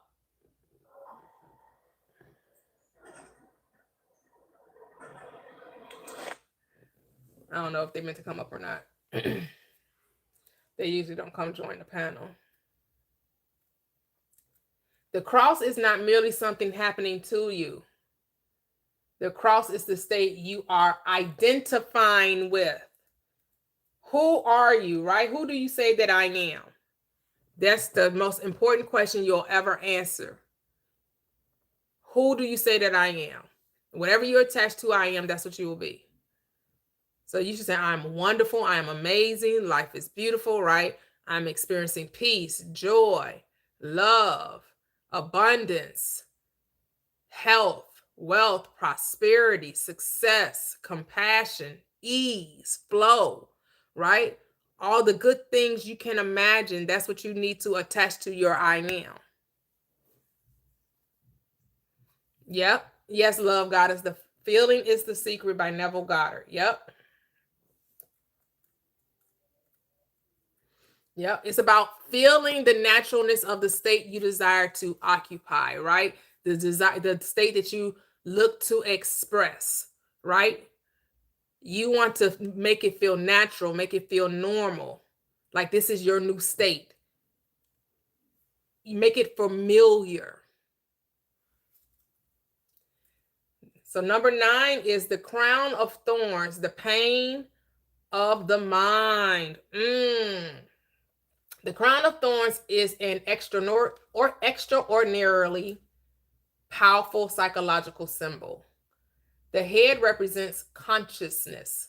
The thorns represent painful thoughts, fear, doubt, shame, guilt, regret, self-condemnation. The old story says, you can't, you won't, you're not worthy, it's too late, you're not enough. Some of us having those thoughts on repeat. We keep doubting ourselves. We keep thinking we're not enough. We keep thinking things are impossible. We're still operating in fear, right? We're terrorizing ourselves. Like Miss Kitty said the other day, stop terrorizing yourself with these thoughts of undeservedness and unworthiness and condemnation and shame and guilt and fear. Give up that mindset. Let that state die. See, the crown is placed upon the head because the battle is taking place in consciousness. The suffering is not simply physical, it is psychological. The mind becomes tortured by its own beliefs. You torture yourself when you operate in negativity, when you operate in despair, when you operate in fear and in doubt. Thank you. 10:22, Proverbs 10:22. Okay, I was saying Deuteronomy. Yeah, okay. The blessings of the Lord.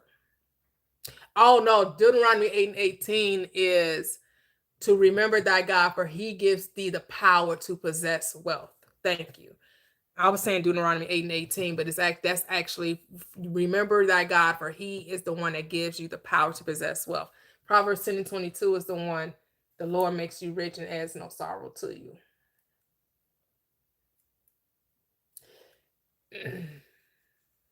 So it says the crown of thorns becomes a crown because the very place of suffering becomes the place of transformation.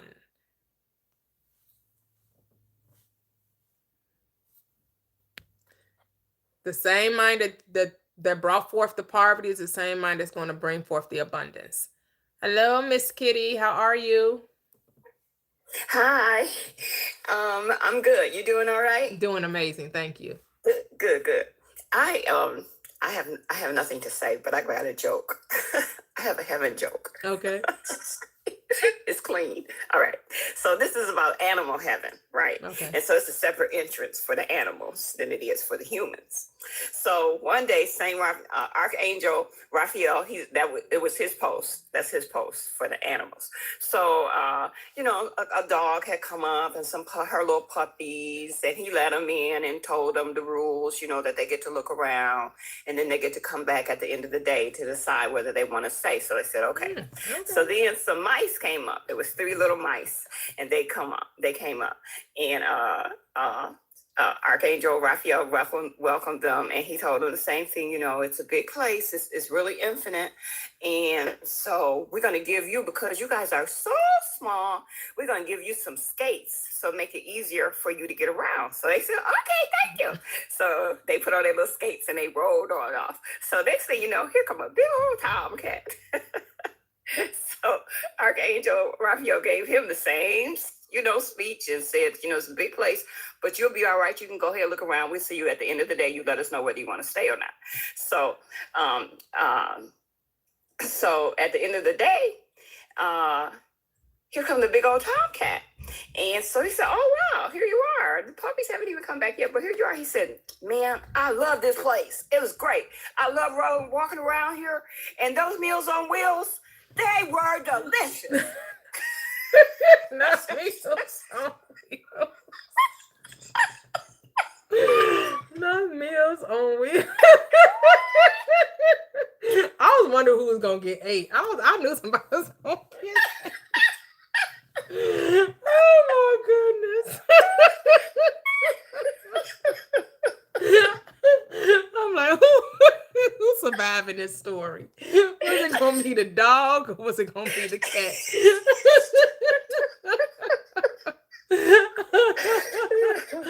No, that's funny. That's a good one. We needed that one. Thank you. You're welcome. Say Meals on Wheels. I remember. You remember Meals on Wheels? Yeah.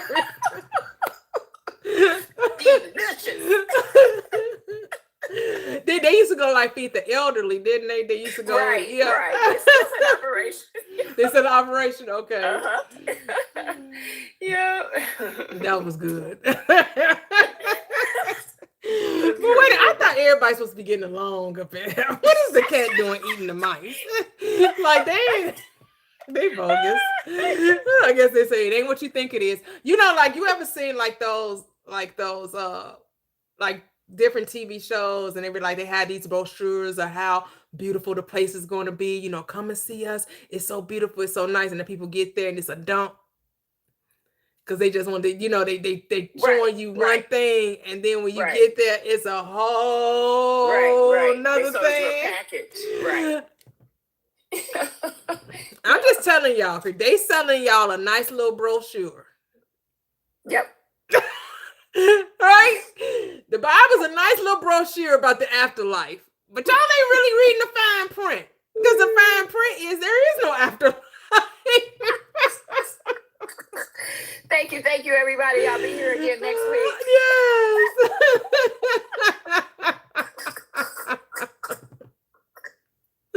And I said, yep, the pool is covered in algae. Yep.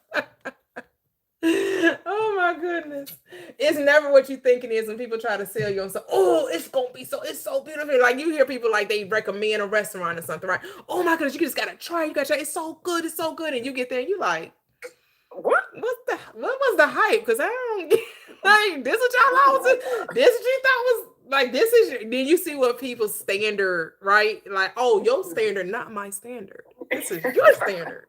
We don't got the same standards. Oh my goodness, that was beautiful.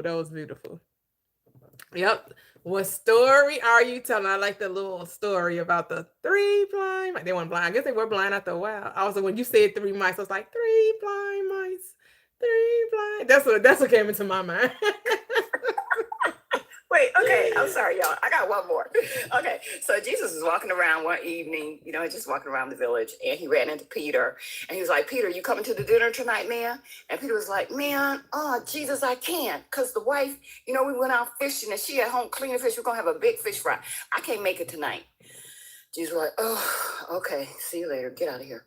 So then he ran into Luke, and he's like, Luke, you coming to the dinner tonight? And Luke was like, Jesus, man, I can't make it. The wife got something to do, and we're supposed to go over to the other village next door and do some shopping.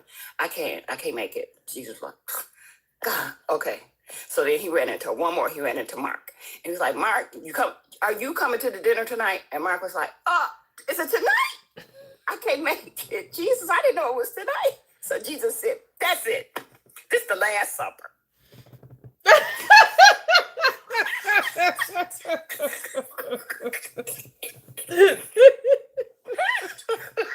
Thank you, everyone. Thank you. Oh,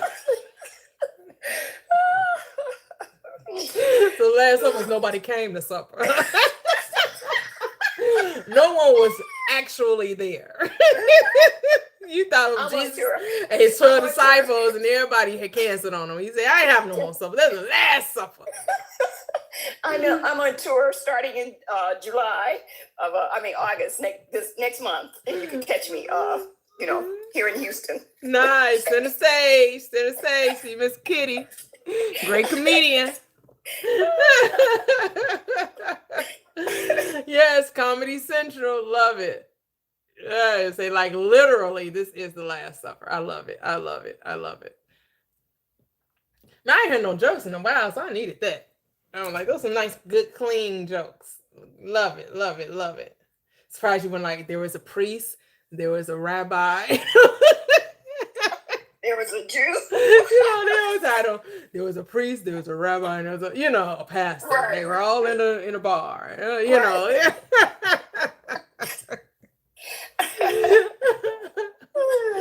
Oh, love it. Right, they walk into a bar, right? They say, buy your tickets off Ticketmaster. I don't know, right? But not you guys. You get a discount. All my supporters get half off the tickets. That's right. Yes. So God, when they see that you say God wants you rich, God makes you rich, that you're here to be rich, and people instantly go to money. Well, of course, money is a part of wealth, right? But that's not the only thing, right? Because you want to be rich in spirit, rich in love, rich in ease, rich in flow, right? True wealth is really no longer have to strain at life, right? No longer had, that, because we think that, people have this misconception that if you have a 9 to 5, somehow that's an evil way to live, or that's not freedom, or that's not true, but no, some people actually love what they do. Some people don't want the responsibility of entrepreneurship, right? Because owning your business, a lot of times you can't clock out for some people. Some people are always working and always, right? But you can end up with a great career where you can make as much money as you want to, because you have to understand it's your reality. You're writing the script. It's the story that you're telling. You can say you want a certain career that has X, Y, A, B, C, D, X, Y, and Z, right? You can dictate what type of reality you want to have. And if you find that you don't want to work, that's okay too. But some people actually love caring for others. They're caregivers, so they work in the medical field, right? Become nurses or pediatricians or therapists. There's so many, it's infinite ways to express this life. And don't get caught up in if you work, then you're a slave. And remember, you are the conscious creator of your experience. So when you understand that your mind is the cause of everything, that your consciousness is the awareness that brings life unto your experience, then you understand that you populated the hospital if you end up being a pharmacist, or you populate the pharmacy, right? You populate CVS so you can go and be a pharmacist and work for them, or you decide to have your own store, or you decided to sell, be a pharmaceutical agent or what have you. Remember, you are the one scripting your reality. So there's no limitations to what you can script. It's just all about embodiment of the script. That's what it's all about. Embodying it. Being the person, living in the end of already being the person that has it, right? Is occupying the state, is entering the state and dwelling there. That's so important. So important. So that's what the Bible's reminding you how to do. The Bible's just reminding you how to occupy the state that you want to experience, and how to let go of the old state, as well as to let go of the how. Since the works are finished, you don't have to worry about the how. The how is not your work. Your only work is to assume the position. assume the state. Yep, be the change you want to see in the world. Right? That's what Barack Obama ran on, right? Be the change you want to see in the world. In your world, though. It's not even the world, it's your world. You got to leave the world alone and just change self. And then your circumstances of life will change, and that'll be your world, your universe, right? That's what it's all about. I'm really enjoying. Are you all enjoying this breakdown by ChatGPT, reminding us about manifestation from a biblical perspective on in the esoteric lens in which we are to interpret it. And so we're getting to number 10, the crucifixion as the death of the old story. Thank you, guys. Thank you. Thank you. Crucifixion as the death of the old story. This is where Neville Goddard's idea of revision becomes especially relevant. Suppose you have spent years telling yourself, nobody ever chooses me. The old story has become your identity. You have been crucified to it.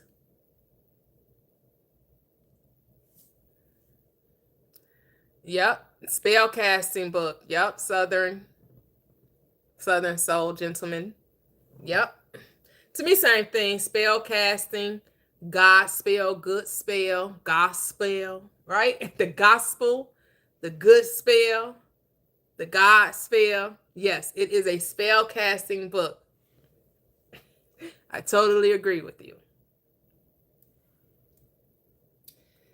It says the crucifixion occurs when you consciously decide. There goes that word, y'all. Decide, decide, decide. That's the first step to manifesting, right? That's what I say. The recipe for life. Decide what you want. Acknowledge it. Accept it. Receive it. Decide, decide, decide. Your decision is key and no other options. So this is what you do. Say the crucifixion occurs when you consciously decide that story is no longer who I am. You have to decide that the old story is no longer who you are going to identify with. You've been on this road too long, right? Been on this road too long. How it going? And all is the homies dead and go? Who's dead and gone? I forget, I forgot those lyrics, but been traveling on this road too long. Something, whatever they say. It says, you don't argue with the past. You don't fight the past. You don't obsess over the past. You hear that? You don't argue with the past. You don't fight the past. You don't obsess over the past. What do? You die to it. You withdraw your identification. What does that mean? You have to take your attention away from it. You got to stop focusing on it. You got to stop talking about it. You just got to change direction. Turn around. Go in a new way. Talk about something else. Give your energy, your focus, your attention to something else. Said, this is what Neville means by dying to the old state. The old story may still exist in memory, but it no longer possesses you. You have removed your consciousness from it. Dr. Joseph Murphy would say, you know that you have forgiven something. When you think about it, there's no sting there, right? When you're no longer upset about it, when you're talking about it and it no longer bothers you, when you're no longer resentful or regretful or feeling guilty or shamed, that is true forgiveness. That's when you know you have truly let it go. There's no emotional stimulation there, no emotional sensation. And so step 11 is, Father, forgive them. One of the most profound statements from the cross is, Father, forgive them, for they know not what they do. Metaphysically, this can be understood as the release of judgment. You stop blaming the external world for your internal state. No more pointing out there, you point here. Like Abraham Hicks will say, why did I do that? Right? You would say, did I do that? Or I did that, right? I did that. Ooh, I did that. Ooh. Like, you take ownership for every manifestation, whether good, bad, or ugly. You own it. And you don't try to pass the collection plate, right? You don't try to point the finger and try to blame something external to you.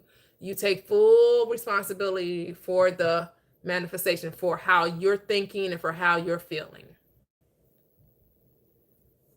Say, right, Urkel, right. Did I do that? That's what it was, Urkel. You're right.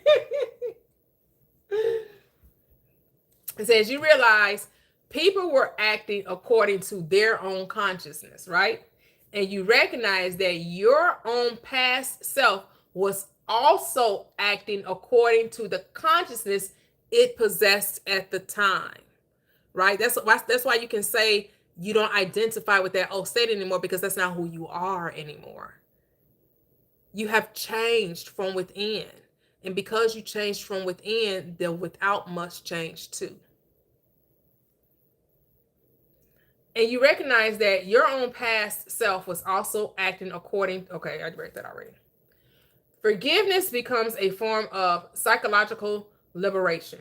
You no longer give your past the power to determine your future. You release the emotional attachment. You stop carrying the old story. You are free. This is like what I said when Jesus is on the cross, right? And you got the two beggars or the two robbers, and they're asking, do you want us to release Jesus or Barabbas? Who do we release? Release Jesus. You have to release Barabbas. Barabbas is the robber, is the thief that's robbing you of your true identity. It's the old state that is keeping you from occupying the new. So you're gonna have to release it and set it free, so you can be crucified upon the new state. That Barabbas is keeping you from expressing your true identity or the state that you wish to express. And so 12, it says, it is finished. This is perhaps the ultimate Neville Goddard principle. It is finished. Not it will happen. I hope it happens, but it is finished. The desired state is accepted as fact in consciousness. This is the meaning of living from the end. You mentally occupy the destination before the physical journey appears complete. Say that again. You mentally occupy the destination before the physical journey appears complete. That's why you're supposed to enjoy the journey, because the final destination is sure. You're sure of the outcome. That's why you can enjoy the journey. The reason why you can enjoy the journey, because you know the ending already. You know exactly what's coming. You already know, it's already done. Yes, rehearsal.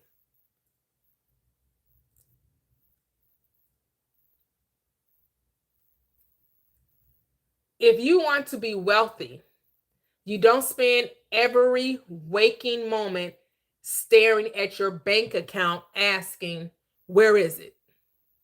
You assume the identity of the person who is financially secure. If you desire love, you don't obsess over, when will someone choose me? You become internally familiar with being loved, chosen, cherished, and secure. The outer world eventually reflects the inner state. The crucifixion is the moment when you stop negotiating with the old reality. You declare, it is finished. No more negotiating with the old state. That your new state is already a done deal. It's already done. It is finished. There's nothing to do. There's what? Only to be. There's nothing to do. There's only to be. So 13 is the death of Jesus, the death of the old identity. Jesus dies on the cross. Metaphysically, that represents the death of the old state.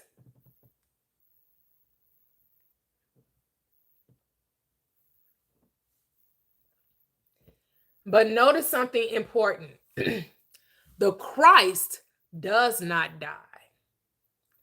The form dies. The identity dies.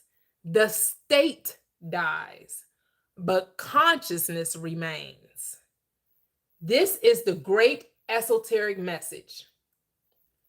You are not your circumstances. You are not your past. You are not your old identity. You are the consciousness capable of becoming something new. Right? Remember, all those things are just experiences. They don't define the true you. The true you is infinite, is eternal, never created, and thus can never die. It is the unconditioned awareness that is conditioning itself in form, in a state, in experience, in a circumstance. The old version of you must die, not physically, but psychologically. You must stop feeding it. Stop rehearsing it. Stop telling the story. Stop identifying with it. Remember, the old self cannot enter the new state. This is like Lot and his wife, right?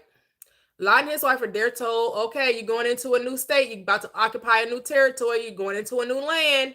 This is what I need you to do. You can't take anything with you and you cannot look back. Right? You got to leave everything that represents this old state must remain. You can't bring any of this stuff with you into the new state. It must stay here. It must die here. And in order to embody the new, you can't look back at the old. You can no longer give it your attention. That means you have to stop feeding it, rehearsing it. Stop telling the story.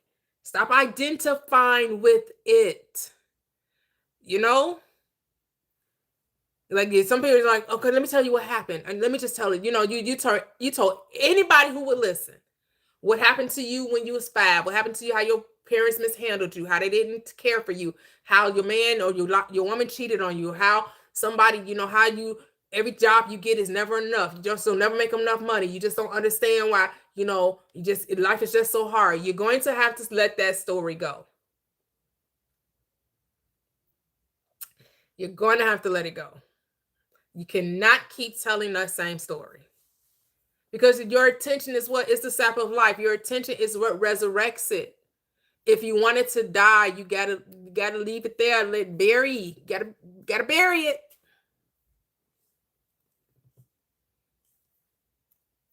Yes, even Paul said that the story about Lot and his wife was an allegory. He says that about Abraham, Isaac, and Sarah too. So there you go. Say that wasn't really me. I love it.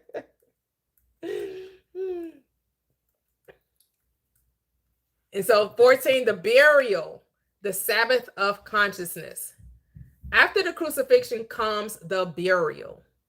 This is the period of silence. This is what most people don't like. They don't like the silence. They're like, wait a minute, what's going on? What's happening? I don't see any movement. I don't see, like, why I changed. Why has my world changed? What's going on? Nothing appears to be happening. The old reality has died. The new reality has not yet appeared. This is where many people lose faith. But this is why Paul says you cannot grow weary in well doing, for you shall reap if you what? Faint not, if you don't give up. Stand still. Be still. No more battling, no more fighting. Just be still. Be still in what? Know what? That I am God. That I am good. That all is well. It's already done. The works are finished. It's nothing to do. There's only to be. This is what they say. I imagined it, but nothing happened. I assumed it, but I don't see it. Where is it? Where is it? Where's taking so long? I did the work. What's going on? Why it hasn't shown up? Oh my goodness. I changed my mind, but my circumstances haven't changed. People be talking themselves right up out of their desires, right up out of their blessing. Let go and let God.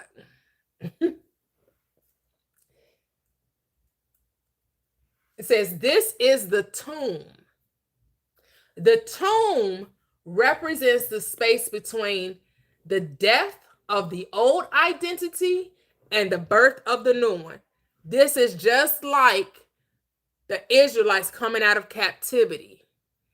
And they're in the wilderness. They're standing in the gap of trust, right? Before they enter into the promised land. So they're in the gap between leaving captivity, dying to the old state, and then going into the new. Good afternoon, Echoes of Truth. Welcome.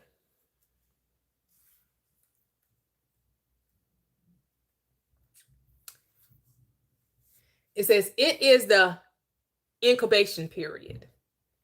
The seed is underground. Nothing appears to be happening, but something is happening. Remember, we don't get to see the seed take root in the ground, right? We don't get to see that. It's all let the seed germinate, right? What did Jesus say? If I do not die, you cannot live. I got to die to this current state so that the new state can be embodied. If I do not die, thou cannot live. So the burial teaches, don't dig up the seed every 5 minutes to see if it's growing. Don't. Hey, Berry Queen. Don't dig up the seed every 5 minutes. And that's what people do. They're doing a look-see. I'm just looking. I'm trying to see what's going on. I need to see what's going on. You know, if you go into a dark room while a film is being developed, what do? If you open up a dark room and trying to see if it's developing, what happens? You ruin the film, right? You ruin it. When you try to do a look-see, let me see if it's developing. I don't see nothing. You ruin the film. You got to just trust the process. You got to trust the process. Yep. Hello, Echoes of Truth. Welcome. You can unmute.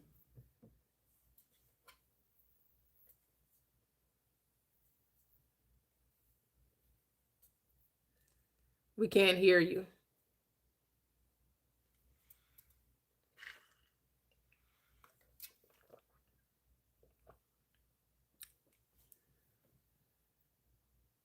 No, we can't. I can't hear you at all. Nope.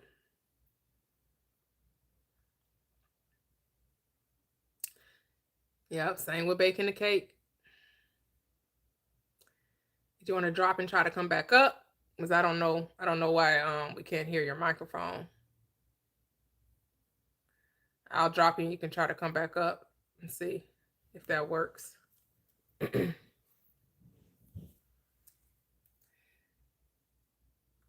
It said, let it be, let the old state remain dead.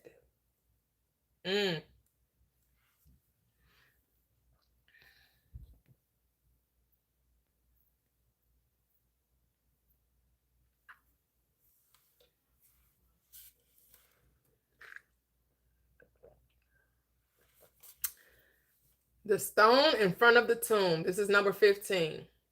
The stone represents the belief that the past is permanent. It says, it's too late. You can't change. This is just who you are. Nothing ever works for me. Nothing ever works for you. Your circumstances are impossible. The stone looks immovable. This is like when Jesus said, if you have the faith as the grain of a mustard seed, you should say unto this mountain, be thou removed and cast into the sea. Your faith makes the impossible possible.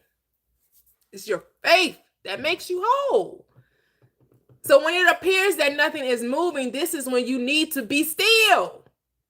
People be doing too much though. They start to try to figure it out, trying to work harder, start to grind more, starting to worry, start to complain, start to doubt, start to fear.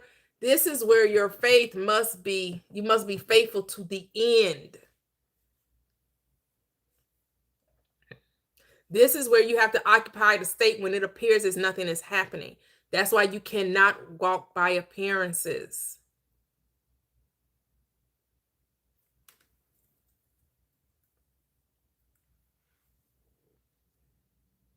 But resurrection requires the stone to be rolled away. Resurrection requires the stone be rolled away. Metaphysically, this is the moment when consciousness realizes the thing I thought was impossible is not. The thing I thought was impossible is not impossible. The stone is moved by a shift in consciousness. When you shift to the state that, yes, it's done, it is so. Yep. Yes. Yep. Prayer is recognition that the thing you're asking for already exists.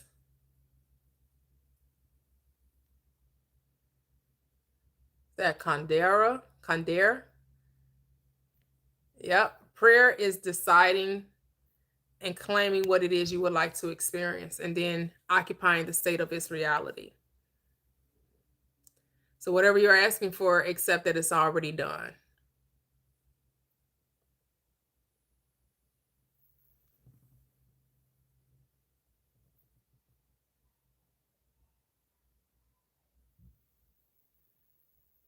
Look, that's all.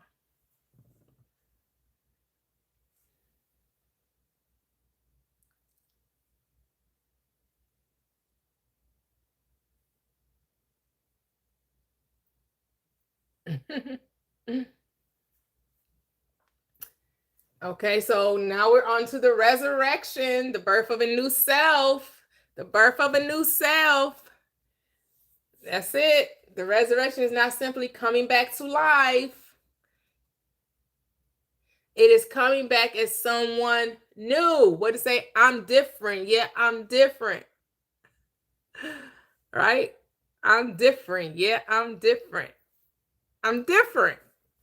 How so? I'm different. It's a whole new world. You resurrect when you embody a new identity. You once said, I am unwanted. Now I am deeply loved. You once said, I never have enough. Now I am provided for. You once said, I am powerless. Now I have authority over my inner world. You have resurrected.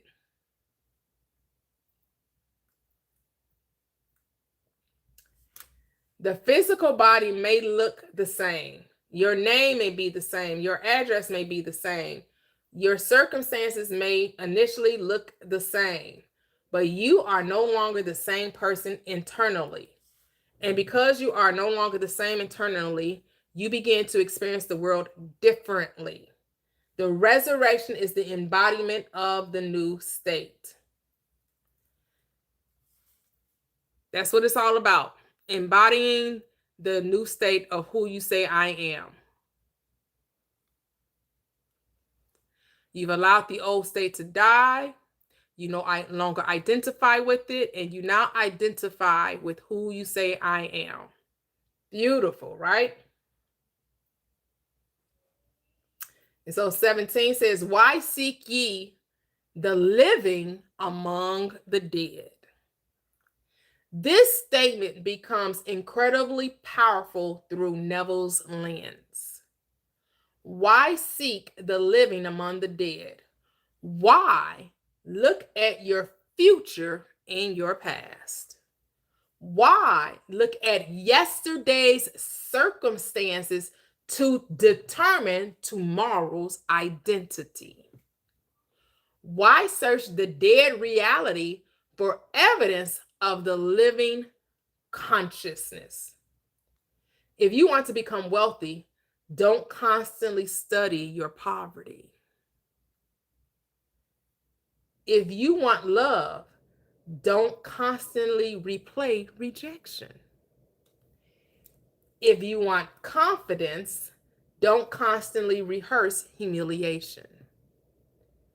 You cannot find your new identity in the corpse of your old one. You must look forward. You must look within. Within is where you begin. So you want abundance, you have to what? Study abundance. Give your attention to abundance. Focus on abundance. You focus on the thing wanted, not the thing unwanted.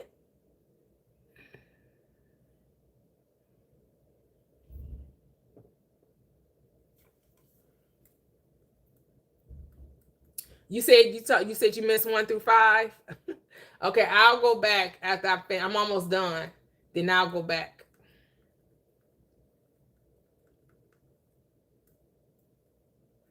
Number 18 is the ascension, living from the higher state. The story doesn't end with resurrection. It ends with ascension. Resurrection is I have become new. Ascension is I remain in the new state. This is the difference between temporarily imagining something and actually embodying it. You don't merely visit the state. You live there. This is your dwelling place, right? Where you often return to. Oh, thank you, TMJ.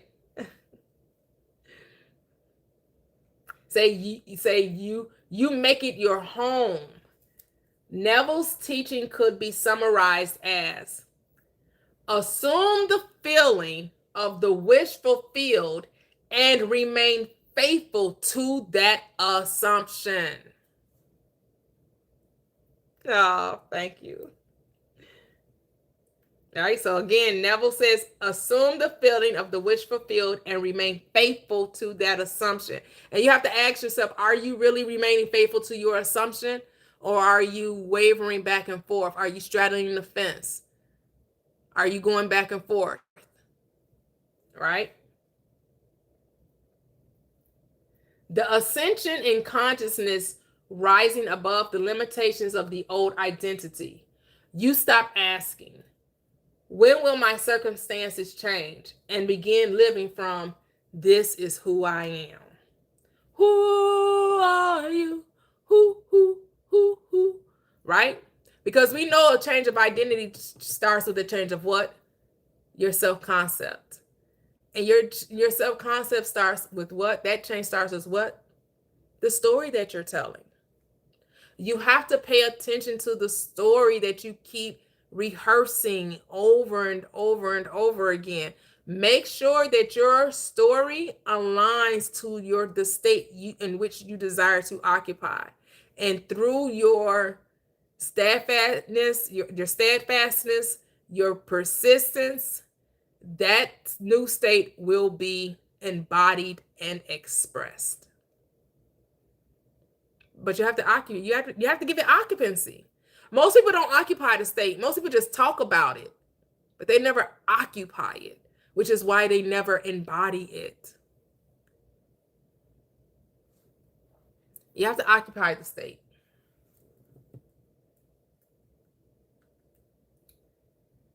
So it says the entire Christ story is a map of consciousness. The story can therefore be interpreted like this. Birth of Christ, a new idea or identity is conceived. The ministry, you begin practicing the power of conscious imagination. Gethsemane, you struggle between the old identity and the new one. But does it have to be a struggle? It could be a surrender, right?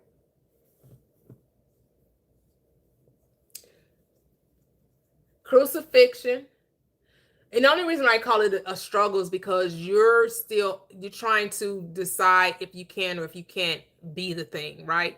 When you allow the doubts, the fears, the negative thinking, the fear, the double-mindedness to arise in you, that's why it becomes a struggle. Crucifixion. You consciously identify with a new state. Death. The old identity loses its authority. Burial. You enter the silence of faith. Never enter into the silence. Go into the silence. The tomb. The old reality no longer defines you. Resurrection. The new identity becomes alive within you. Ascension, right? Because what was the ascension? Everybody saw the Christ, right? Everybody saw the new Jesus, right? Jesus had took on a new, right? And they could see him as like he was seen of the 500, right? He's seen, right? Because even though he had resurrected, right? That we knew that he had resurrected because the tomb was rolled away, right? And they saw his clothes and everything. But then they knew when they saw him, right? When they saw him embody that state. Ascension. You stabilize yourself in the new consciousness.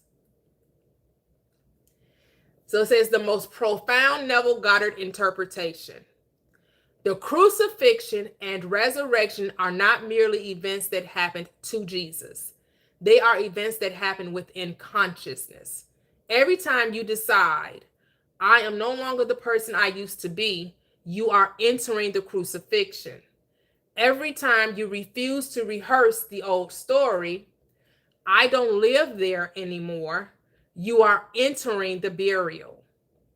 Every time you assume a new identity, I am loved, I am wealthy, I am successful, I am free, you are experiencing resurrection.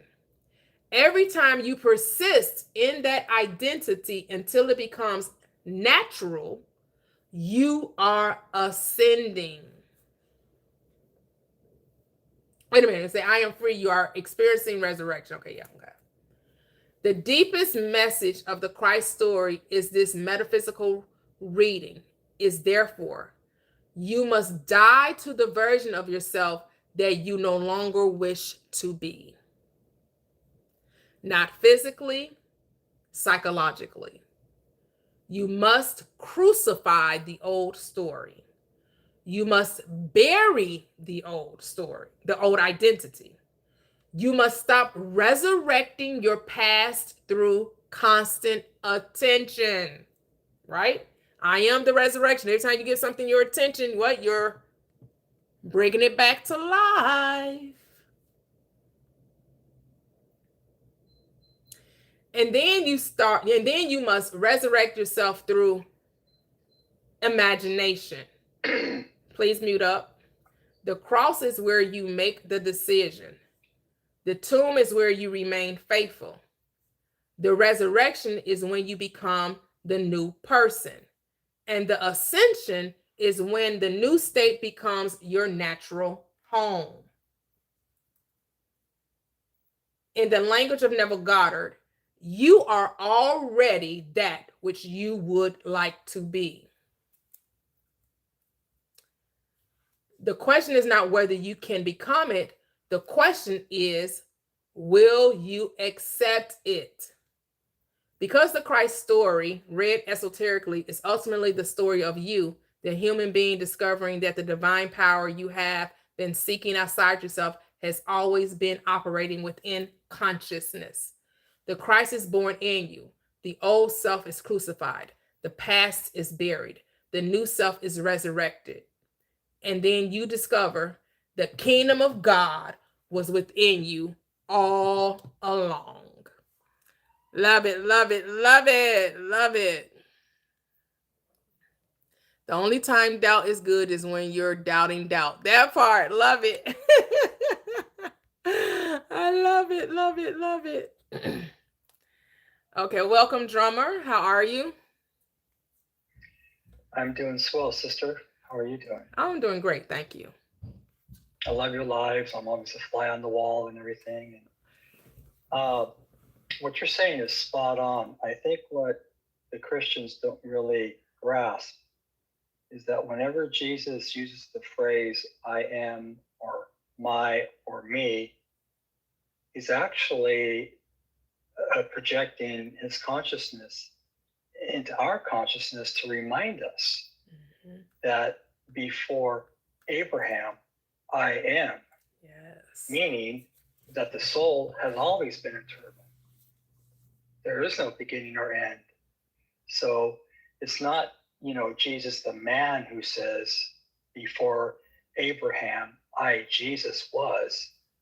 He's reminding you and me by transposing his state of consciousness inside of us as a reminder.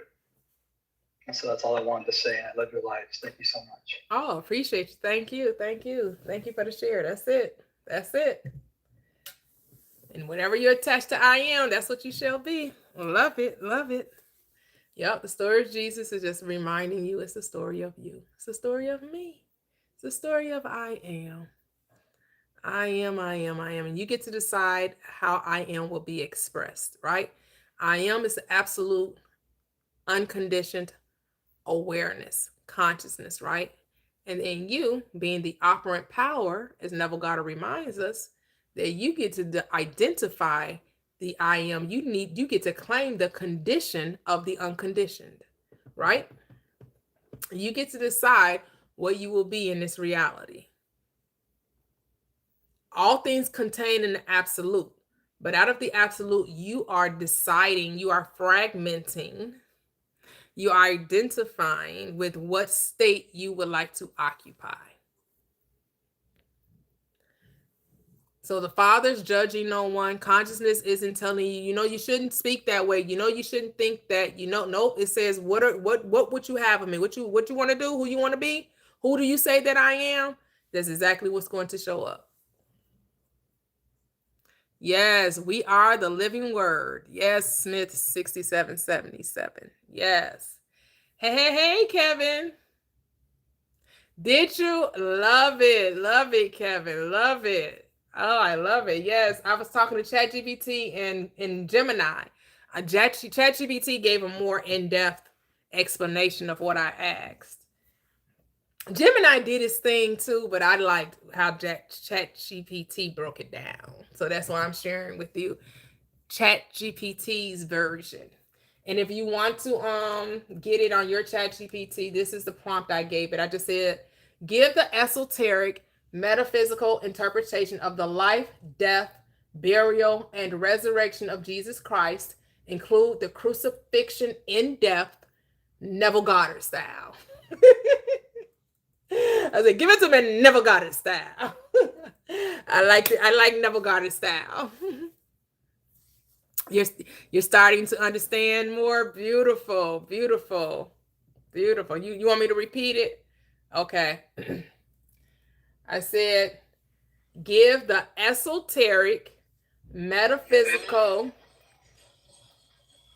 interpretation of the life, death, burial, and resurrection of Jesus Christ. Include the crucifixion in death, Neville Goddard style. That was my prompt.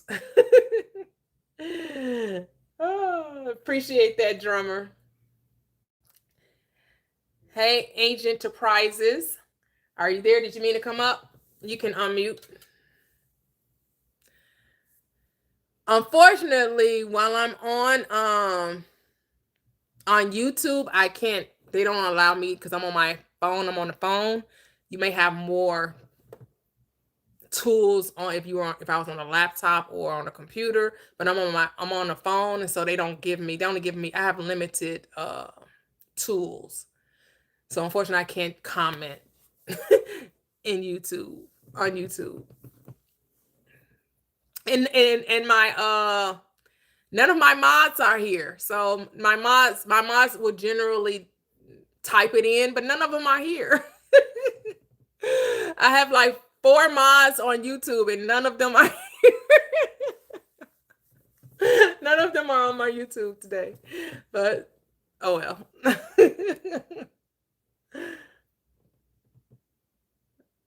That's okay. Asian Enterprises, did you mean to come up? Probably not. I'll drop you. You probably didn't mean to come up.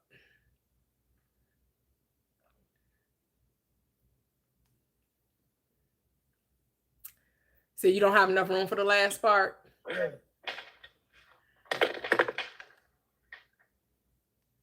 Let's say, you got an esoteric metaphysical interpretation. Yep, of the life, death, burial, and resurrection of Jesus. Yep, that's good. And then the other part is include the crucifixion in death, Neville Goddard style. That's it.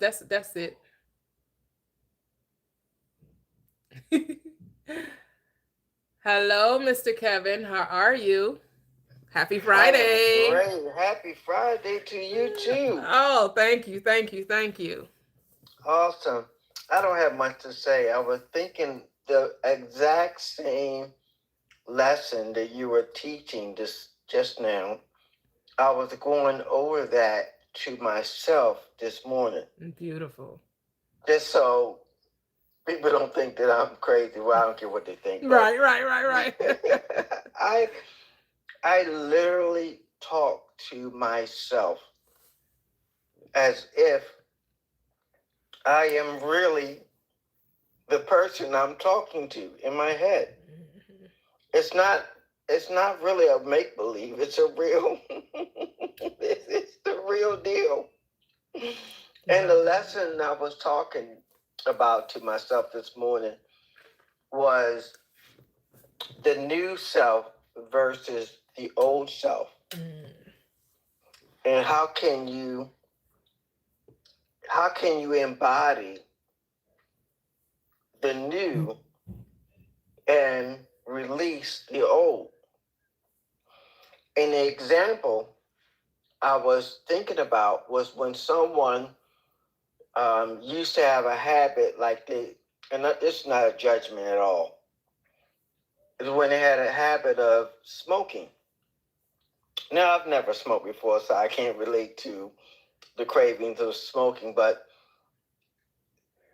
when someone has stopped smoking and has not smoking or not had a smoke for years, and someone asked them, well, how did you kick the habit of smoking?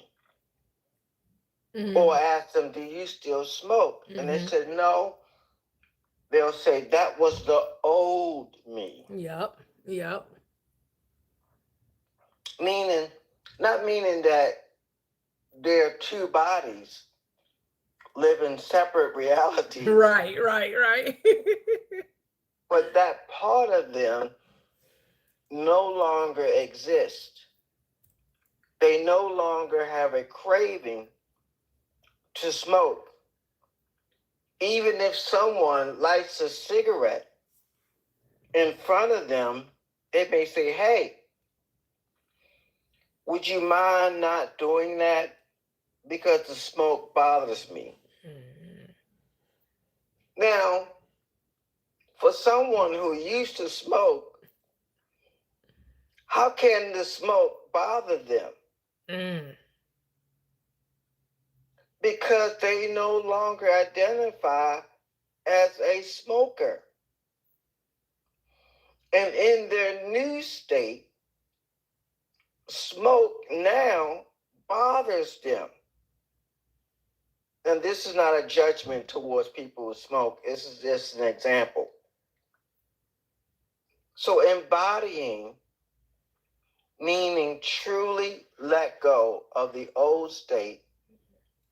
And even if there's a struggle, like when somebody said one of the toughest things I ever did was to kick the habit of smoking because of the nicotine craving. Mm. And they may say, well, it was such the hardest thing to do. But, they will testify that I now do not smoke, do not desire to smoke. And actually someone smoking around me bothers me. I no longer had the annoying cough that I used to have when I smoked all the time. They are now a new creature. Mm-hmm.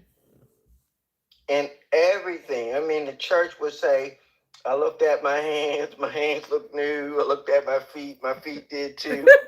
Yeah, I remember that. No, they don't. Let me stop. Go ahead. They actually don't. But I think what they were trying to say, figuratively, Mm-hmm. they're not the same person that they were before their transformation. I see you raising your eyebrows. I don't know if they're going through no true transformations, but I get what you're saying. Have they really been transformed? I don't know, but what they say, you went in, no dry devil came up, or what? A wet devil. There you go. You went in doubting, you came up doubting. Yeah, I've seen it with my own 2 eyes. But yeah, you'll know the change in you before anyone else notices. Mm-hmm. Because the change that you desire externally happens internally. And that's what you and everybody else around you witnesses. Yep. The change inside of you. So, love it. That's it. As within. the law of correspondence, as within, so without, as above, so below. Yep. Love it. Absolutely. Love it. Love it, love it, love it. Have Miss Teddy. Hello. Hi there. Hey, real quick, not that I was just body off of him, but jump off Kevin.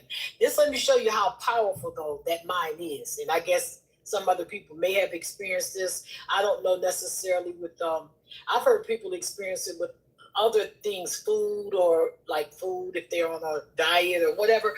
But let me share this. When I finally, like I told you, I tried 2 times. That third time I stopped using the word try. That just fell in my spirit and I went with it. I said, I can't keep saying I'm trying. I have to say I have quit smoking. And so that worked for me that third time around. Okay, so watch this. Okay, but I fell asleep one night. And like it looked like it was about, I don't know, maybe 3 weeks to a month into this no smoking. Mm-hmm. And I literally, and like the way this would happen also though. No, I would go to sleep and out of nowhere, I could be doing something, because I dream a lot. So I could be dreaming about something that got nothing to do with nothing with cigarettes. And I'll look over and there's a cigarette in an ashtray lit. like lit, like, and and I just remember that, but I would never do. So this one time in my dream, I dreamed that I saw it. I picked it up and I pumped it. And I mean, I'm talking about, I was like, baby, I was like, in that dream, in my dream. And so watch this. When I woke up, as I was coming out of my sleep, I'm gonna show you how real that thing was. Oh God, that mind, that mind, that mind. When I woke up, I started saying, I was almost crying. I was like, no, I quit, but I quit. And I realized it was all a dream. It was all a dream. Okay, so I'm just saying the mind is the most powerful thing we have going. And you are absolutely right. It is the currency. It is all about how we gonna use it. Okay, because like I said, it didn't like when I woke up. Don't get me wrong. When I came into this conscious state, I knew I didn't smoke anymore. I didn't even have urge to smoke anymore. I just thinking maybe in the subconscious that's what happened, but no, I didn't. But yeah, I just want that mind, just the powerful, powerful thing. That's it. That's it. It's the creator in this dimension. Yes, it is. It's the creator. Yes, yeah, those dreams be feeling so real. Yep. And then when you wake up, like, oh, I was dreaming. If I'm dreaming, just let me sleep. Like, hey. Yep. I mean, and here's the thing. Once you decide, and that's what it comes to, it has to be a decision. You just have to decide that life can be different. Your life can be different, and then you have to maintain the state. You gotta occupy the state once you decide, which means you're gonna have to find a way to stop talking about the old. You're gonna have to let it go. Let it go. And I know people think letting go of someone you think may have hurt you or done you wrong, you think you're letting them off the hook. But really, you're just attaching yourself and being a prisoner to an old experience, something that no longer serves you. And as the old saying says, when you operate in unforgiveness, is drinking poison, expecting the other person to die. And it just, like, you have to you want to be free, and operating in a state of condemnation and judgment and unforgiveness does not allow you to be free. It bounds you to old states that no longer serve you. And so don't look at forgiveness as, somehow condoning bad behavior. It's not about condoning what someone did. It's releasing yourself from that. It's about releasing you, not releasing them. It's releasing you. It's freeing up your mental state. It's freeing up your joy, your peace. That's what it's freeing. Yep, condemnation doesn't exist in love. That part. Love it, love it, love it. So TMJ wanted me to go over the first 5 steps that I was reading about manifestation regarding the life, death, crucifixion, resurrection, burial, all that of Jesus. According to Google, and according to ChatGPT, that's who I was reading, ChatGPT. So the first one is the birth of Christ. That's the awakening of divine consciousness. It says esoterically, the birth of Christ is the birth of a new awareness within you. Before Christ is born, you identified with the external world, right? And so you're identified with all of the things that happened to you before this awakening, before this state of awareness that says that you can actually change the I am to the state in which you would like to desire. And so before that, you're attaching yourself to being abandoned, maybe being neglected, maybe experiencing abject poverty, lack mentality, unforgiveness, all of those, saying you're unloved, you're never chosen, all of these different things, right? And saying then something happens, a new thought enters consciousness. When you start saying that I am more than what I can see, right? That life is more than what we see physically. That is something else is going on, right? And we all had that awakening on some level, right? We came to realize, like, wait a minute, everything I thought this world was is not what it truly is, right? It's like you say, we were lied to. We were deceived. And all how did Malcolm X says, we didn't land on Plymouth Rock. Plymouth Rock landed on us, right? So we come to that realization there's something else going on here, that I'm more than what I can physically see. Yeah, so we was bamboozled. Oh, but it was just part of, we understand it was part of the conditioning, part of the programming, part of the matrix. And once you awaken and you start this awakening process, and you start remembering who you are, you know, it comes in like a babe, right? It comes in a way that is humble. For a lot of people, it's like, wow, like some people have different mystical experiences. You know, everyone awakening is not the same. Everyone's awakening goes through different variations. So just because one set of people had this experience and another set had that experience, no one's experiences is invalidated. Everyone's experience is their experience, right? That's their own personal reality. But it's just as long as you remember who you are, that's all that matters. In what way it comes to, in whatever way you come to enlightenment, hey, it's infinite ways, right? Infinite ways. Yep, dwelling on the past keeps us in a state. It keeps us down. It most certainly does. So it's time to change that. So that's where the Christ awakening starts. It says it begins as a thought, a desire, an assumption, an inner knowing. All right, and you start to, and you accept the idea from within. You conceive it, you accept it, you give it life. That's why Christ was saying, I am the resurrection, right? I am the door. I am the truth. I am the way. I am the life. You are the way to your manifestation. You are the cause of everything happening in your life. So that's all the scriptures reminding you of. That it's all you. There's nothing external to you. There's no pointing fingers. You just have to be willing.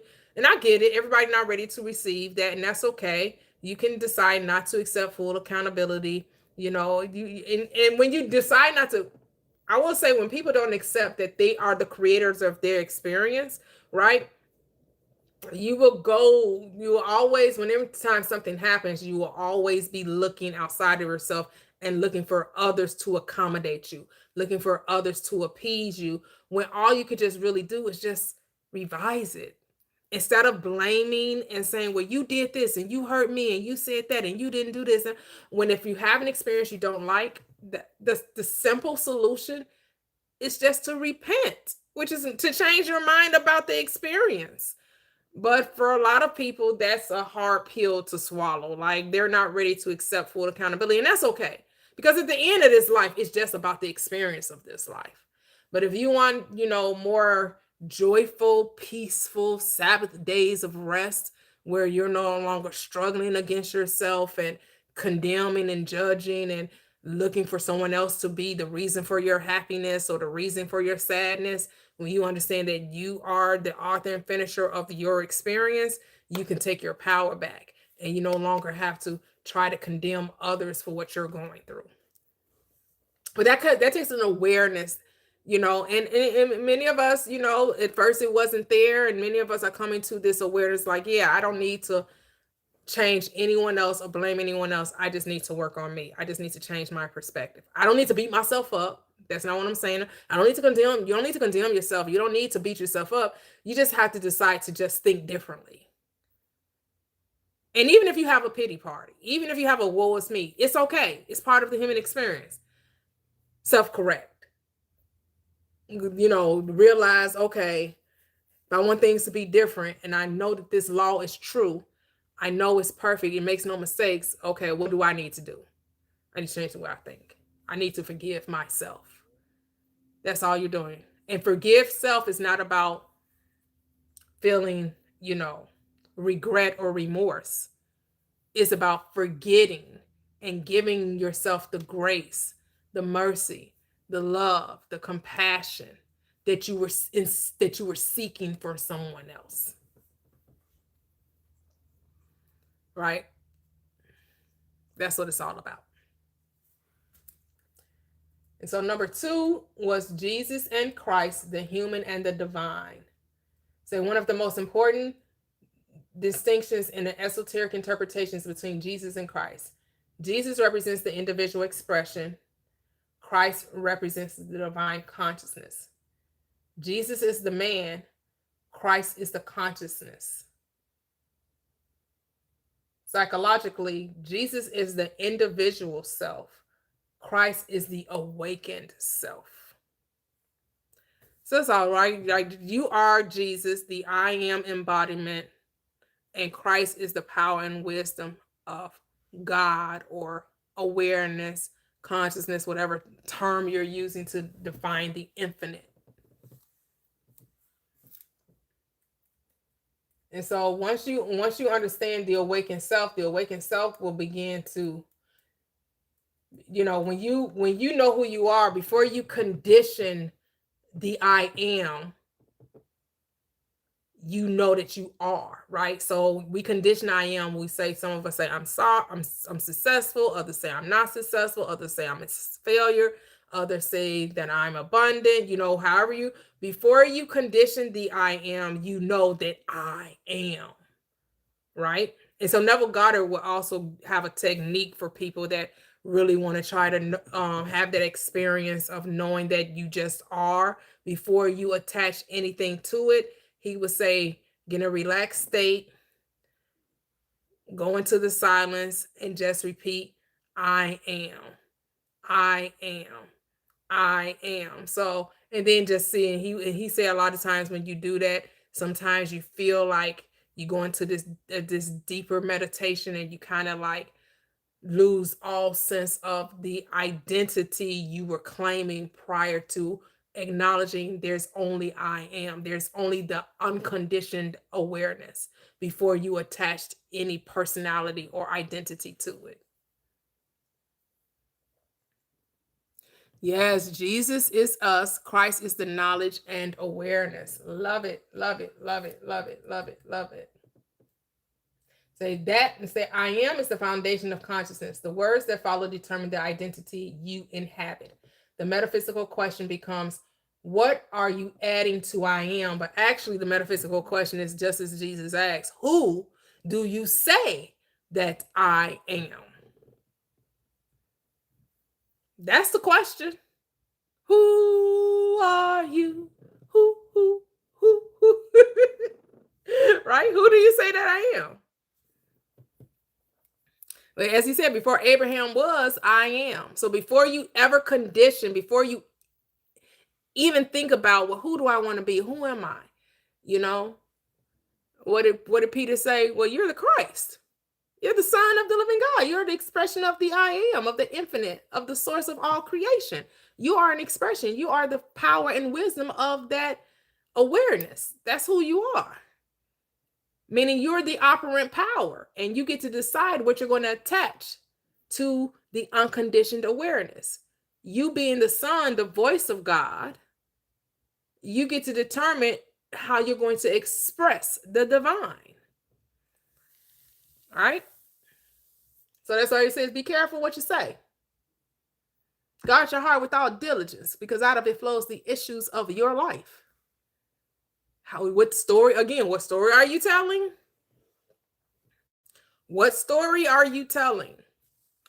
Remember, you're the producer, you're the author, you're the director, right? The people that come into your experience, you wrote the script. If you don't like the script they're portraying, you have to rewrite the script, not condemn them and point fingers at them and tell them, oh, you should have been this way, or you should have did this, or you should have did. They're just playing a role that you created and trying to yell and scream at the mirror, which is the person in the reality that you're blaming for your, whatever's happening to you, whatever situation is, whether it's a boss, right? Whether it's a spouse, a significant other, whether it's your children.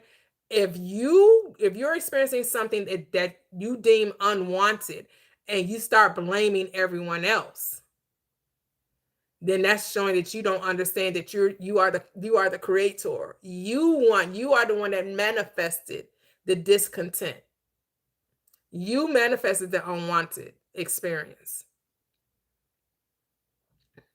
And that's why people are always fussing, and that's why some people are called naggers or complainers or worriers, or, because no accountability. It's everybody else's fault. But when you understand the power that you are, the power that your tongue is, life and death in your tongue. And all you got to do is rewrite the script. All you have to say is how you wanted it to be. That's the beauty of repentance. You get to revise. You don't have to accept any situation unless you don't care, right? Because you don't have to repent. You don't have to revise it. If it doesn't bother you, then there's no need. If you don't care, it is what it is. I'm moving on, whatever. You can do that too, right? At the end of the day, it's in your hand. In order for situations and relationships to be different, you have to be different. And looking for everybody else to change while you remain the same. And like Journey was saying earlier when she came up, when you're desiring a different reality and you're desiring to have different types of relationships, there are going to be some relationships that kind of fall to the wayside, right? Because you've decided that they're like, I want this type of reality and I want this type of, circumstances and events and situations to occur in my reality. That means that certain people that were playing roles in your life no longer fit that role. And some people just end up, it's like you're going deeper. It's like what do they call what do they call them, barnacles, right? When your ship is really close to the shore, right? You get all kind of stuff gets attached to it. But the deeper you go out into the ocean, right, it starts to lose all of that dross and barnacles, right? And a lot of those things fall because what, they can't stand the depth of the water, right? They can't they can't they're not going to live beyond a certain place. So when you start going deeper, when you start elevating, when you start your true transformation, certain things are just going to die off. And it's just anything that does not represent your new state. That's why you don't have to do anything. You don't have to go making an announcement to people and tell people, well, I've changed and, I just can't have these friends no more because I need to protect this and I need to make sure that, I got to create boundaries. That's unnecessary when you're truly embodying a new state. If a boundary is needed, it'll be created on its own. It will just naturally appear. But it won't even necessarily be a boundary because we know love is boundless. But when you're, changing your mindset and you're changing your reality and you're operating from a different place, everybody can't go. And that's okay. And when you understand that everyone can't go, not to say that you won't mourn friendships, mourn relationships, right? Because there is a time to mourn, there's time to grieve, right? There's also time for rejoicing.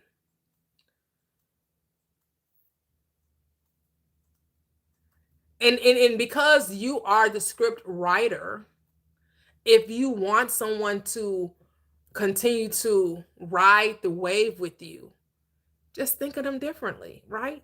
Except that they are here enjoying this elevation, this transformation, right?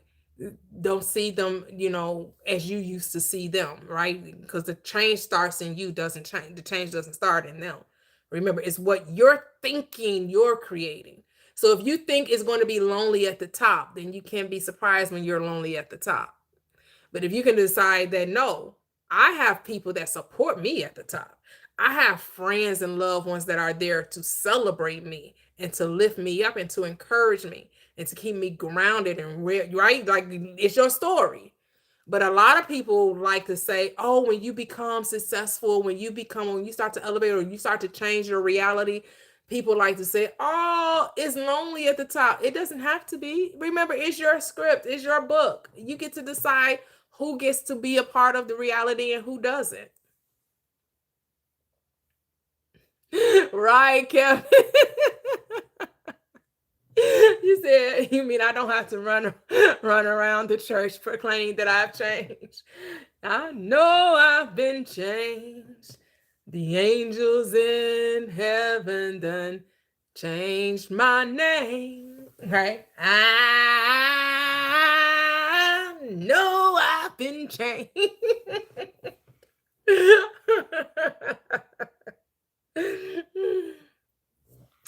Hey, Marmoto. He said, Marmont underscore O. Welcome, welcome, welcome. No, it's not. It's a manifestation book. It's all about the mind. Every story is the same story from Genesis to Revelations, but you don't have to see it. I'm not here to debate. But it's every story is the same story. It's all about the mind. It's telling you how to self-regulate. That's what the Bible is here just to tell you how to self-regulate. Get your house in order. Discipline those 12 disciples. That's what the Bible's telling you.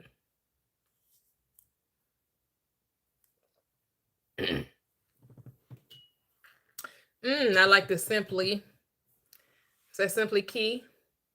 When you say think of them differently, can you explain more? Is it affirmations? It's more of like the story that you're telling about them, right? Because this is what I say about affirmations. Your conversation is an affirmation. You're always affirming something, whether you're affirming a negative or you're affirming a positive. But guess what? With consciousness doesn't know negative. Consciousness only knows what you talk about. So when you're talking about other people, what are you saying about them? Because that's what you're affirming is true for you. It doesn't mean that it's true of them. It just means it's true of what you think of them.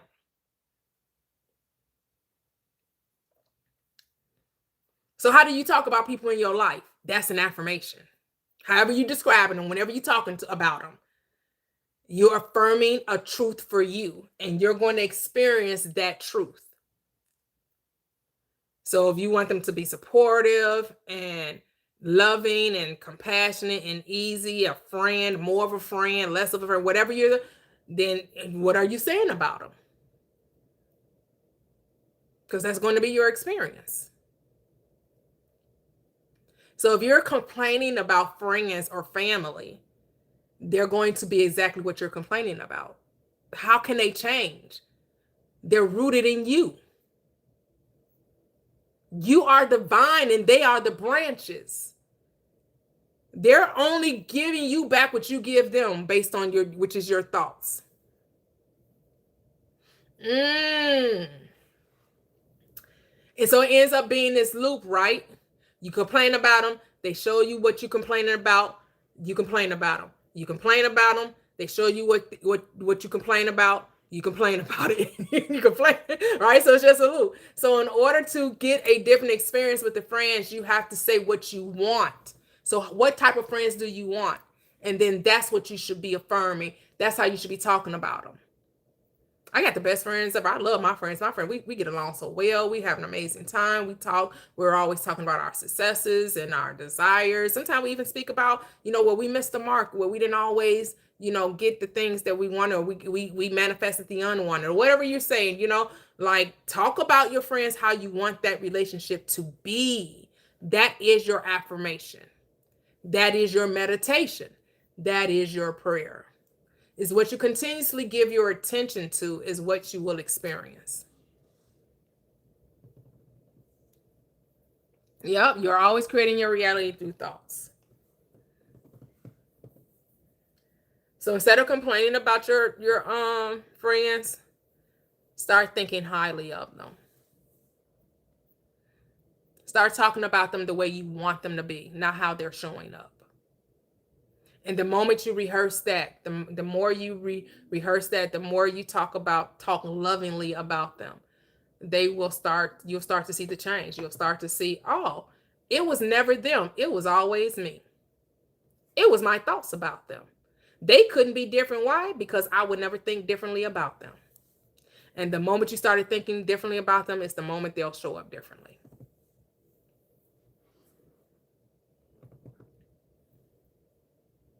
Yep, speak well of them. And they'll show up exactly how you imagine them to be. That's what that second one says. Imagine that you have what you want.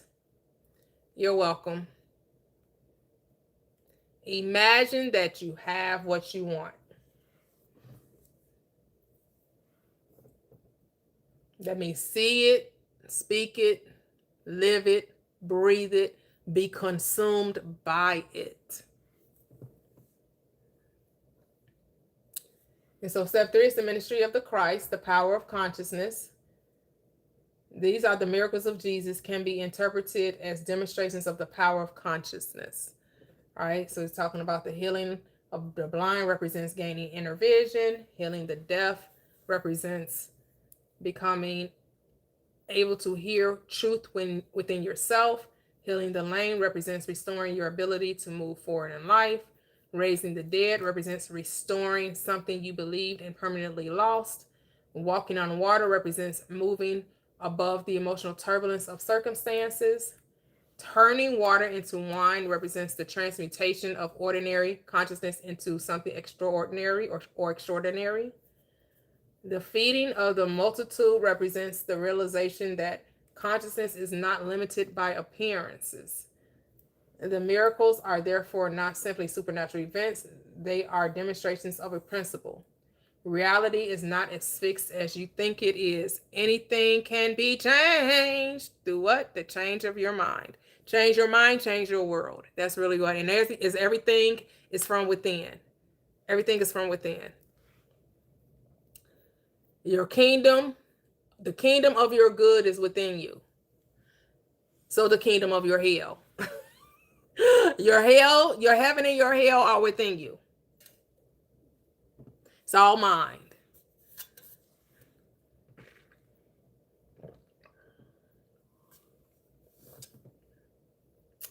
It says you don't merely wish for a different life. You enter the consciousness of the person who already possesses it. The law of assumption. Assume it to be true and it will be for you.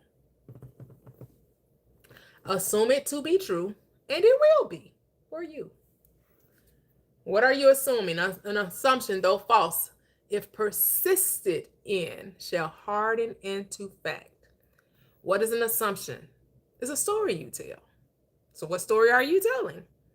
You keep telling that story, it becomes a fact. Keep talking about how wealthy you are, how amazing you are, how much life is, how glorious it is, and stop telling the old story. Stop talking about, oh, life is so hard. I don't understand. I can never have enough money. I don't understand why people don't like me. I've never been chosen. I can't find the right man or woman. I can't seem to save enough money. I can't never seem to get a good job. I don't,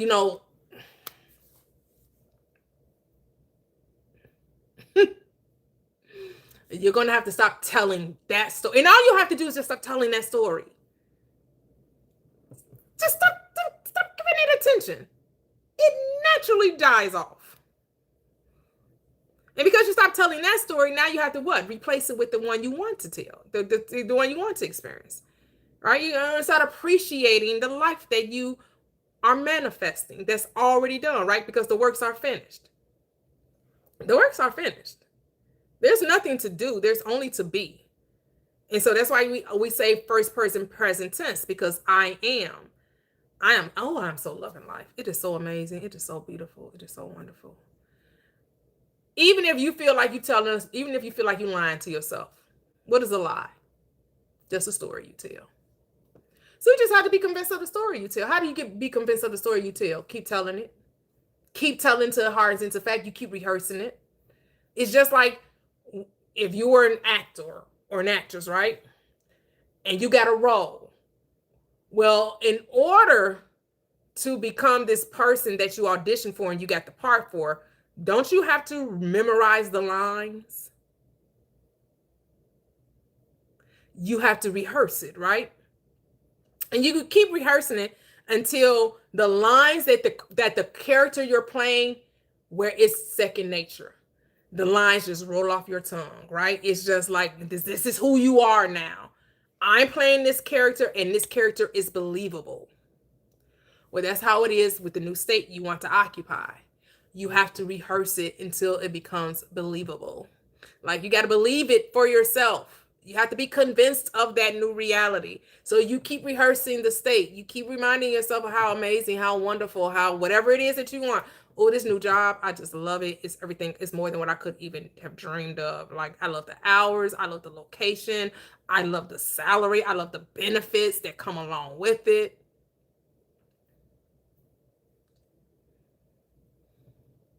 Yep, starve that story and it's got to die. That's it.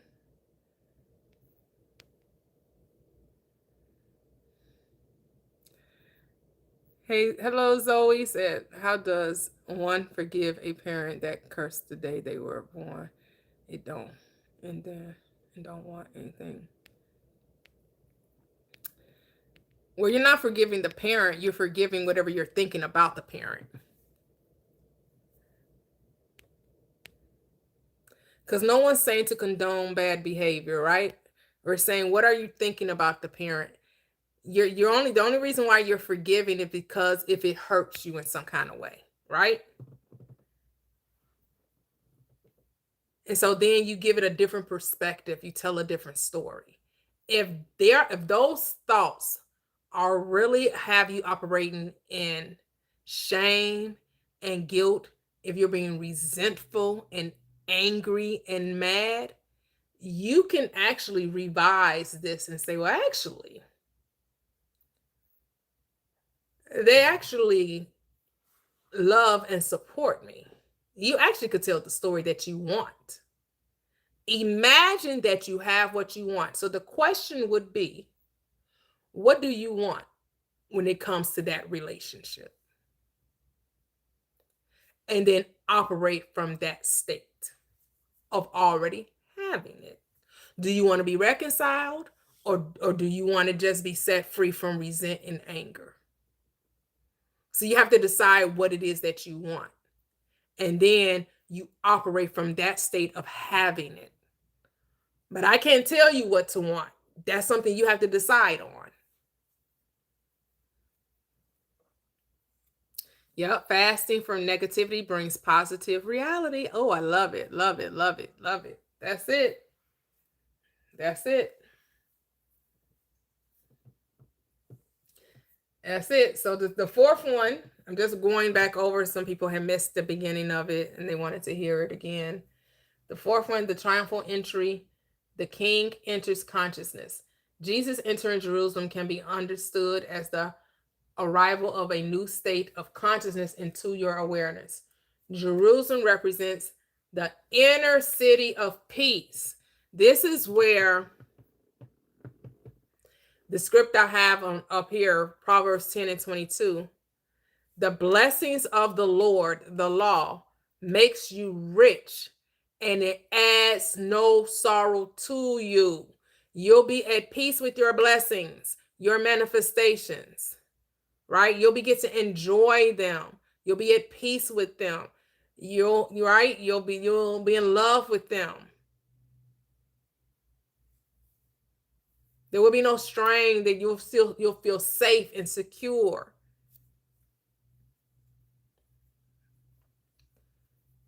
Because you understand, when the law does it for you, you didn't have to strain, struggle, compromise, sacrifice in order to get it. You didn't have to sell your soul, right? You didn't have to go against your own morals, your own beliefs, you didn't have to do anything out of the ordinary or weird or strange for you to get the blessing.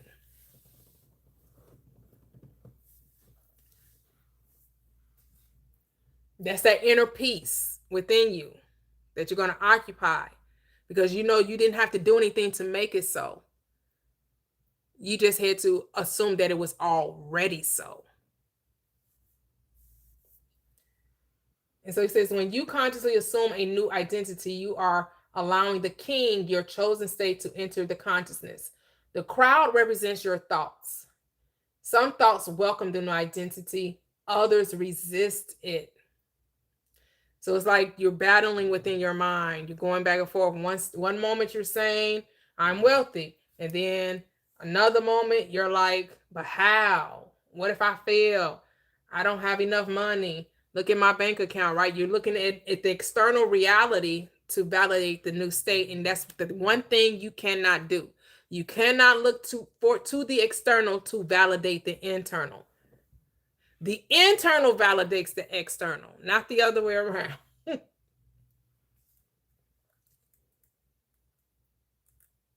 So it says the inner crowd, which is your thoughts, are divided. You're double-minded.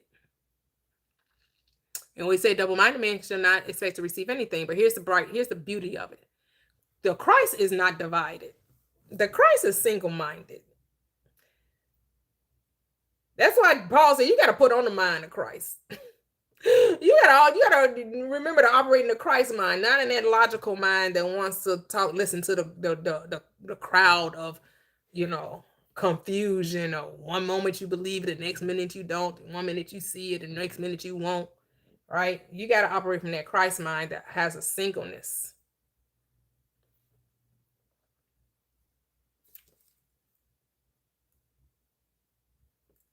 See, it says you do not need external proof to begin.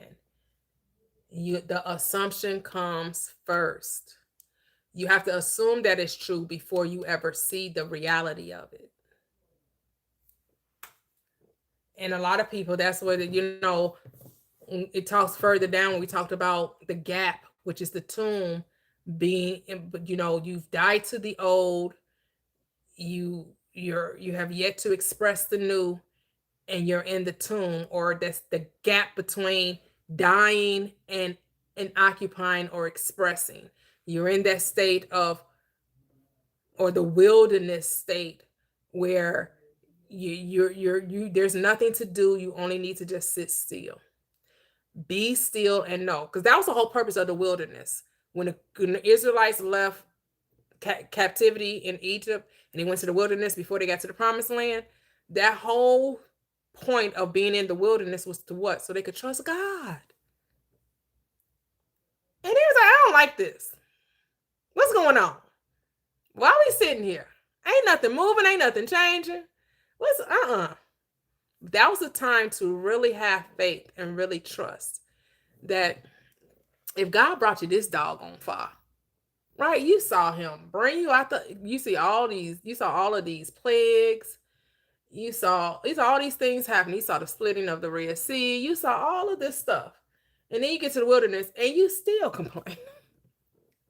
You still complain. It's showing you, look, I already took care of the past.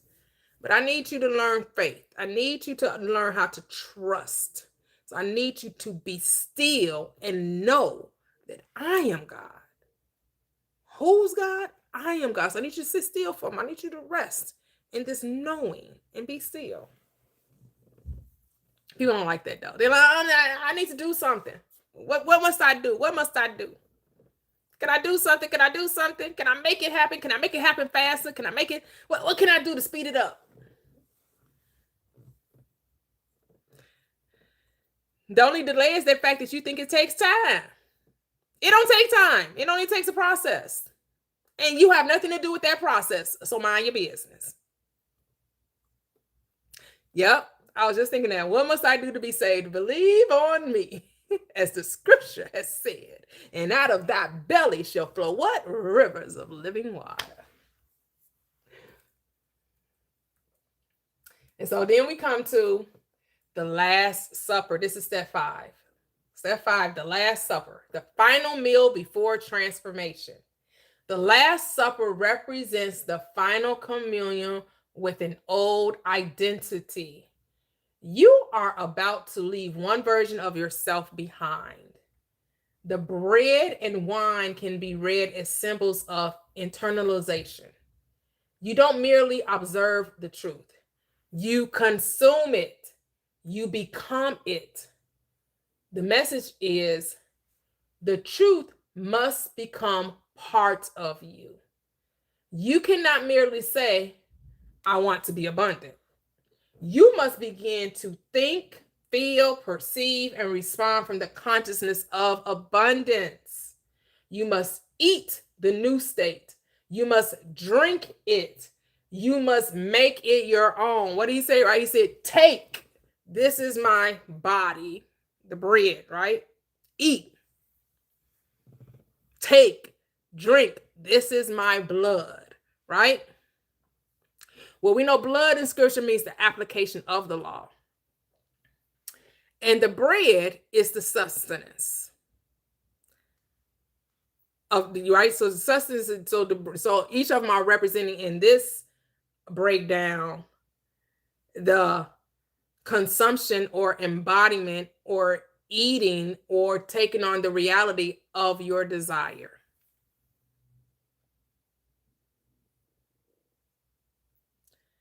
You said, who wrote the script? No one knows who wrote these books because it's actually remixed truth. This comes from the Kemet, from ancient Egypt. All of this is the same thing. It's the same thing that's taught by the Hindus. It's the same thing that's taught by the Buddhists. It's the same thing taught by Islam. The same thing taught by Judaism. They're all saying the same thing. The Hermetica, the Kabbalion, the Sanskrit, the Upanishads, the Vedas. It's all the same. No one knows who wrote these books. They're anonymous. They're pseudonyms. And I think we don't know because they wanted us to understand that it's all consciousness. It's all coming from the one mind. So no one gets credit for it. We all get credit for it. Because we're all of the one mind. It may appear to be a historical text, but it's not. It's psychological. It's a story of the soul into duality and then awakening to oneness. That's the whole point of script. Yep, the all is mental.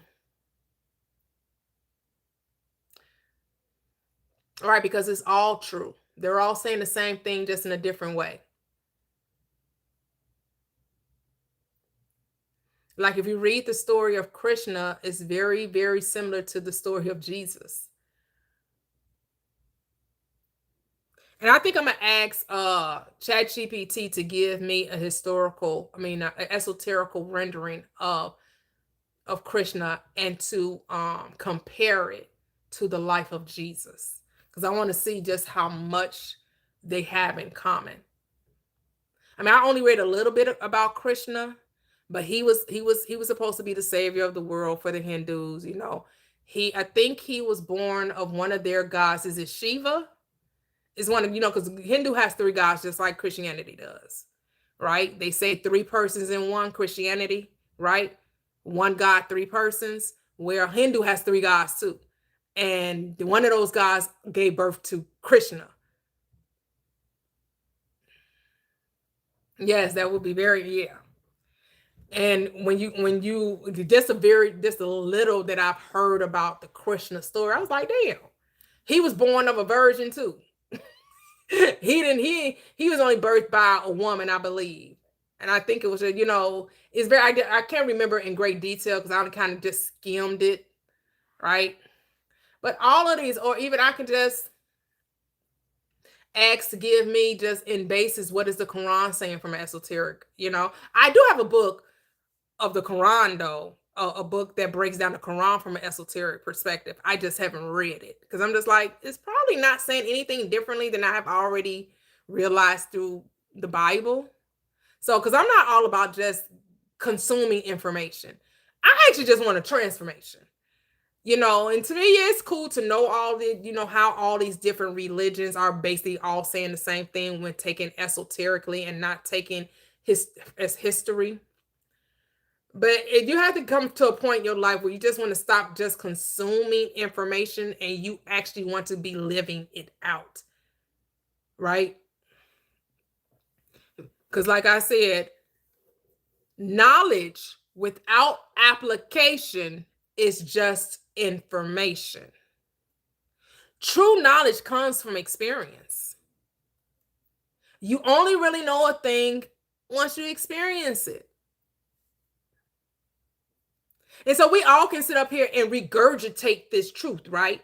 And we hear many people do, right? We hear a lot of people come on different lives and see people on different channels. Everybody's teaching this and everything, right? But then when it comes to true application, it's like they want to excuse that and then revert back to the old state of, nope, I'm not taking responsibility for nothing. It's you did this. Like I'm in a few I'm not gonna say I'm in a few Neville.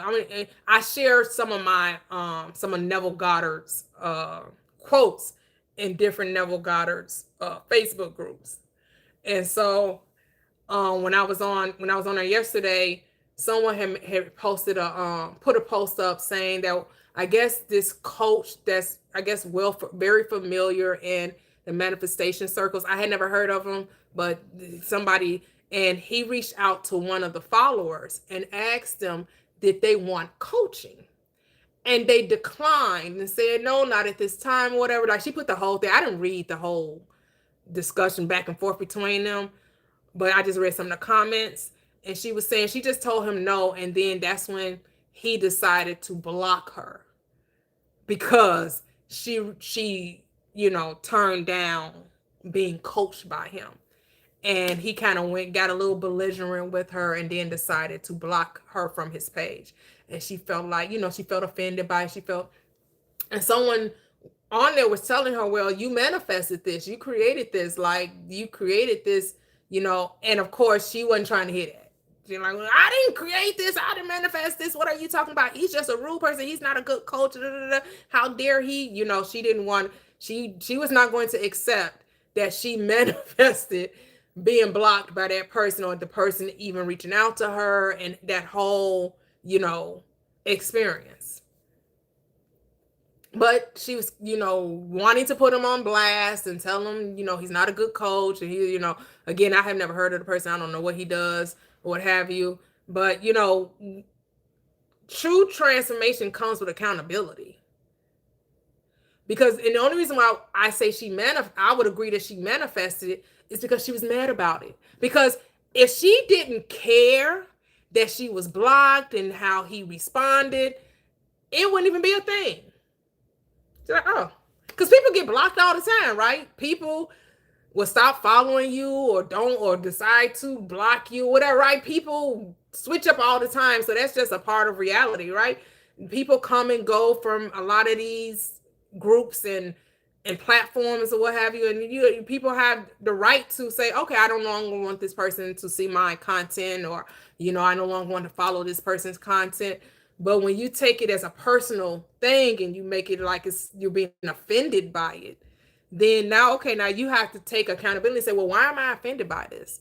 Why is this bothering me so much? Why do I care so much, right? And then I had to do that.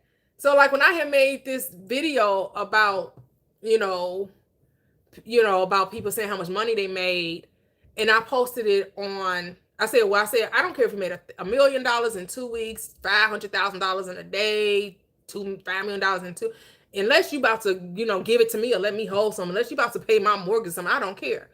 I put that on Instagram, and single men instantly took offense to it because they assumed that I was talking about men, about relationships. When I never mentioned men, I never mentioned dating, I never mentioned marriage. I just made a blanket statement about money.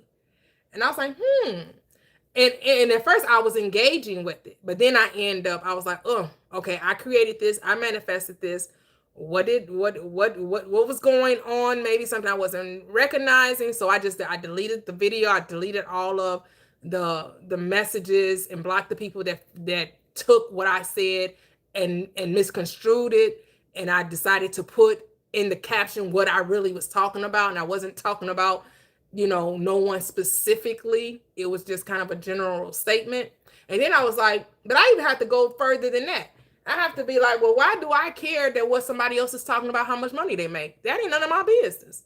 See how, one thought can lead to another thing, and it can lead to another thing, and it leads to another thing. But you have to recognize that you are the source and the cause of it all, especially if you're having a response and entertaining it, because I could have just ignored and rejected those who misconstrued what I said. I didn't have to entertain. I didn't have to respond to it. I could just be like, oh, that's a them problem, not a me problem. I know what I meant. If they think I'm talking about, how much money they got in the bank, that's on them. That's not on me.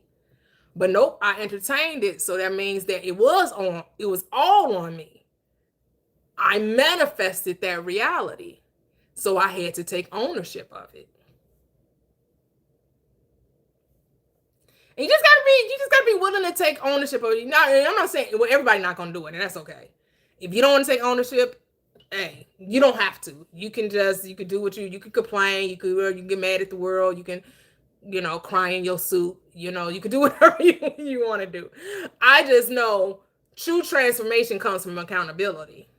And if you're not willing to take accountability for your manifestations, you'll never really truly experience true transformation, because you'll always think it's something happening to you as opposed to recognizing it's happening because of you. Yeah, I love it. You'll say, well, I love Abraham Hayes. I don't care. And that has absolutely nothing to do with me.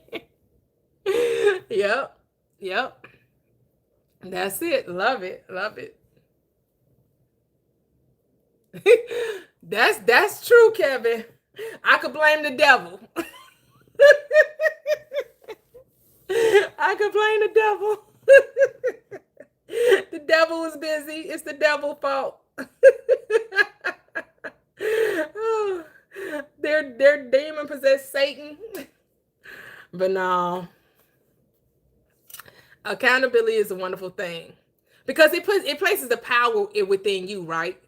Then if you understand that you can recognize your ability to create and the power that you have. That's the whole point of accountability.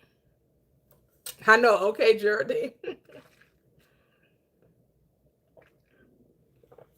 Because when you recognize you created it, it's in your power to what? Change it. But if you think it's happening to you and it's beyond your power, then you just have to accept whatever comes with that. But when you understand, well, no, I manifested this and I don't like it, I can just change it. I don't have to accept this experience. I don't have to accept what took place. Yep. And it causes you to lean into your power. That's it. Like Neville Goddard would say, if you don't like it, don't accept it. You don't like it, just change it. That doesn't mean that sometimes we don't get caught up in the manifestation, because we do, but it's all about awareness. When you become aware, right? Oh, wait a minute, hold up. Wait a minute. It's not them, it's no they. Who they?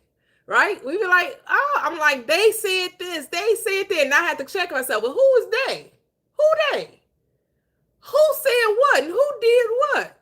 Damn, that's all me. Shit. Okay, let me change this.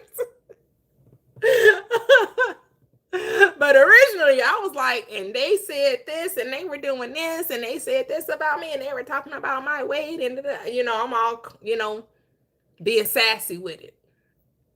Now I have to remember, wait a minute. I don't know these people. I ain't got nothing to prove to nobody. Let me revise this. Right? And that's just so freeing. It just like, it frees you too, right? When you can recognize, oh, okay.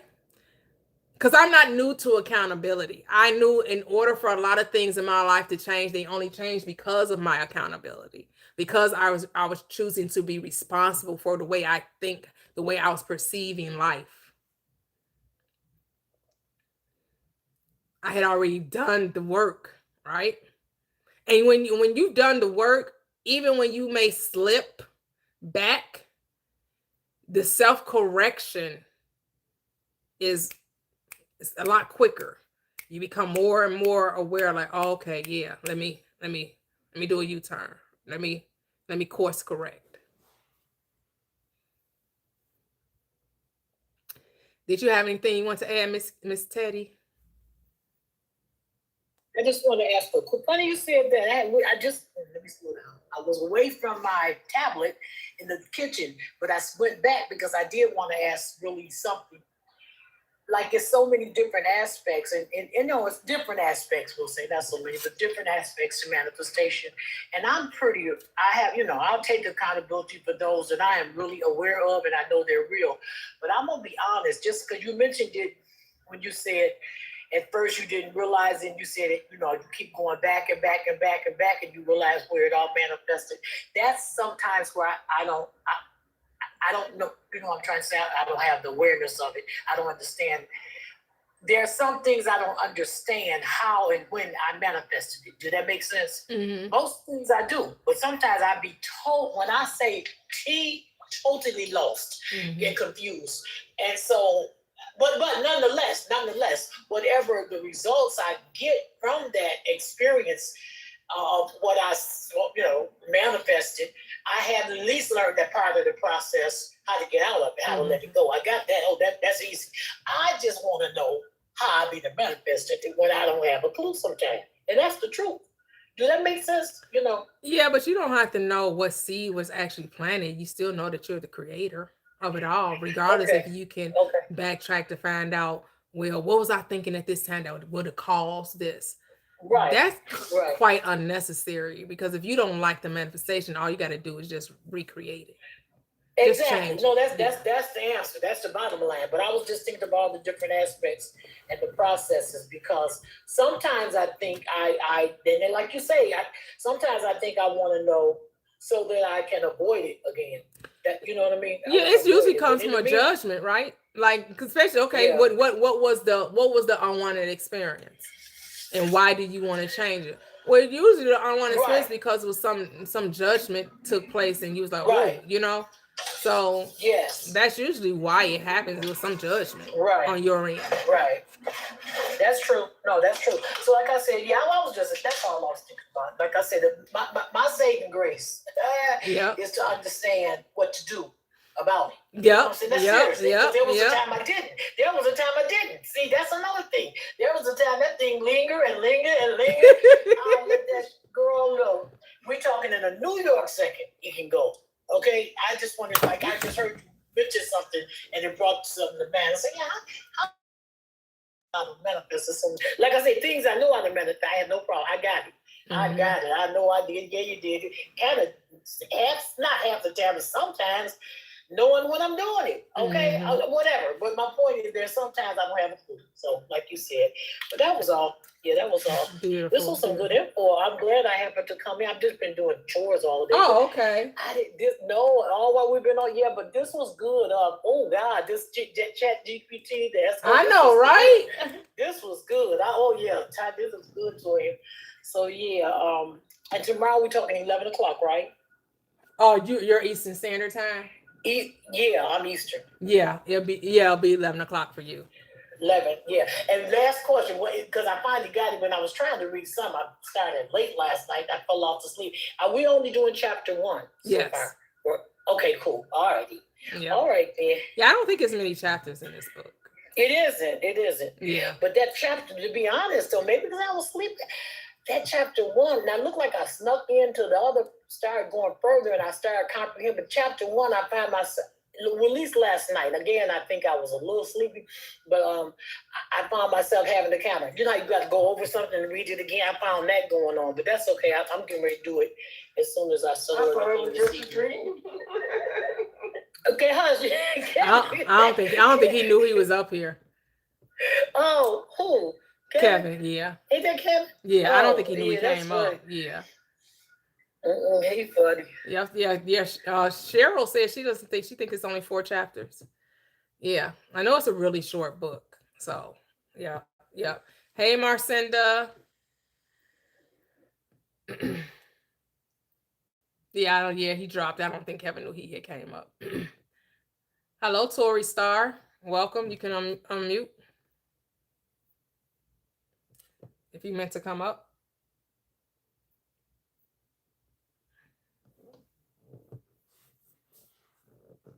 I don't know if they unmuted. Want to come up. Oh, no. All right, in the ATL. All right, have fun. Have fun. That's okay. That's okay. Yeah, we were talking with ChatGPT today. I had them break down the metaphysical esoteric interpretation of the life, death, burial, and resurrection of Jesus Christ. And I told them to include the crucifixion and death, Neville Goddard style. So, and it was a nice little it's like 18 steps that ChatGPT broke it down. So very, very in depth when it comes to, and again, it's once you understand the Bible, that the Bible is all psychological. Every story is the same story. It's just all about manifesting. It's just all about the way you think. How you're thinking is what you're creating. And if you want a new reality to experience, you have to occupy a very new state. Yeah, well, I'm it's going to be on YouTube. So, I'm I'm live on YouTube as well. But it was really good. It was really good. I loved it. It was like, wow, like just reminding you that you want to focus on the reality in which you want to experience and let go and stop talking about the state you no longer want to occupy. Like you have to completely let it die. Completely. Like that's why I have up here. What story are you telling? And you got to be aware of what story that you're telling, right? And I'm becoming more aware of that. Sometimes be minding other people's business. It's not my business, and I need to mind my own business. And I'm gonna sit up here talking about what everybody else got going on. It ain't got nothing to do with me.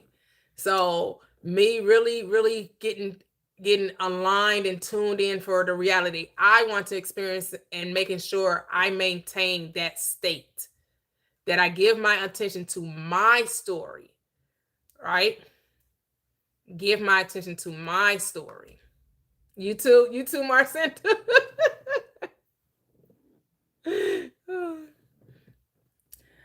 Oh, I am Tim. You in ATL? You said it's been raining all summer.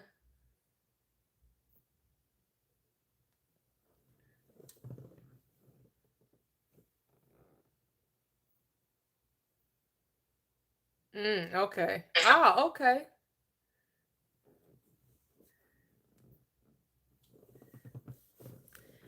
I haven't been to ATL since my daughter was stayed. She did a little stint in Atlanta.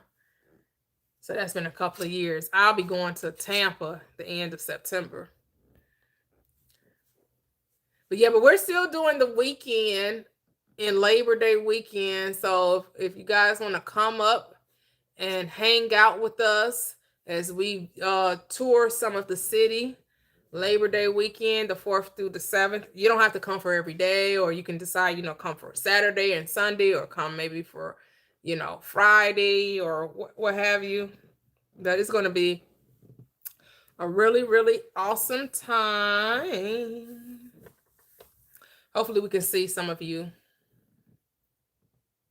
The 4th, September 4th through the 7th.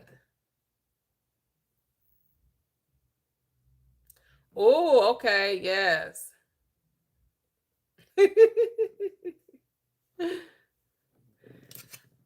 You say, how did I like Atlanta? Oh yeah, it was nice. Yeah, it was nice weather when I visited.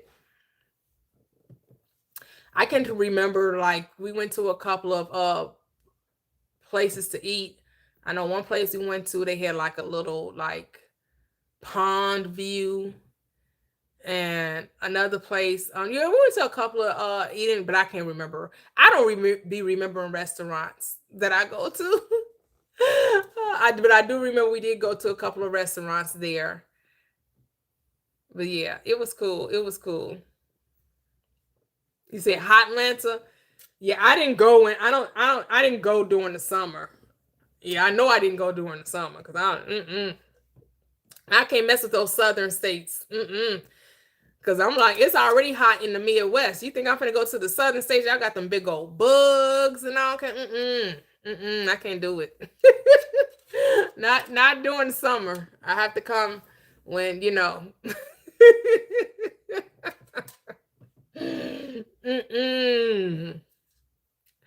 Because I can't do with the creepy crawlers. Mm-mm. But yeah, so tomorrow we'll be discussing Neville Goddard's Feeling is a Secret, the first chapter. Monday will be our relationship talk. Wednesday, manifestation talk.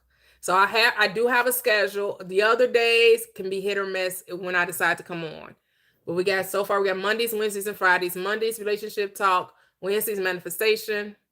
Which every time we talk is always about manifestation, right? But manifestation where we're talking about like success stories, things that we've manifested and stuff like that, or things that we are maybe desiring, or maybe we feel like we have some blocks or something, or we just can't seem to get over the hump, or can't seem to like let go of the old story, because that's usually the only thing that's keeping you from the new story is the old story. You probably doing a back and forth, right? So that's where we kind of focus in on manifesting on Wednesdays. Mondays, those who desiring, better relationships or desiring a specific type of relationship, no relationship is off the table. If you want, better relationship with a business partner, employees, manager, or what have you. I know a lot of times the questions be geared toward SPs, but it doesn't have to just that be the only topic. And then Saturdays is the book club. But since it's a short book, I guess we'll probably be doing a book club for 4 to 6 weeks. So that'll be pretty good. And even the chapters are pretty short, right? And so he kind of gets straight to the point. He kind of doesn't, linger on. He doesn't even give success stories in this book, I don't even believe. He said he just wanted to keep it real simple, real focused on manifesting. So I know he has a chapter. The first chapter is, I think, believes on consciousness. Then he has a chapter on meditation, on prayer, and I forgot what the other chapter is. But it should be a really good discussion. Our book clubs are usually really good. And so you're on YouTube, you want to join the discussion live and you want to have something to say regarding Neville Goddard's book, come join us on TikTok. That's where I'll have the panel up. And so you thought it was a good companion to the Power of Awareness. Nice.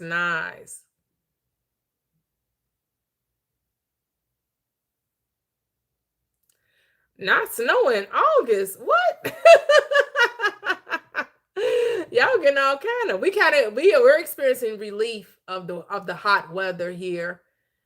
We finally got a break. Man, that weather was woo. Couldn't even go outside. It was that, and then that atmosphere was so thick that I'm just like, woo. This is but we finally got a relief. It's finally cooled off. So thank you. So you just playing.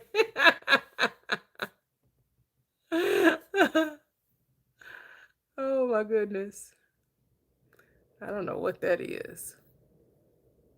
I don't know what it is. But all right, guys. I've been on here for a few hours, haven't I? Yep, almost 4 hours. Beautiful. All right, so enjoy the rest of your Friday.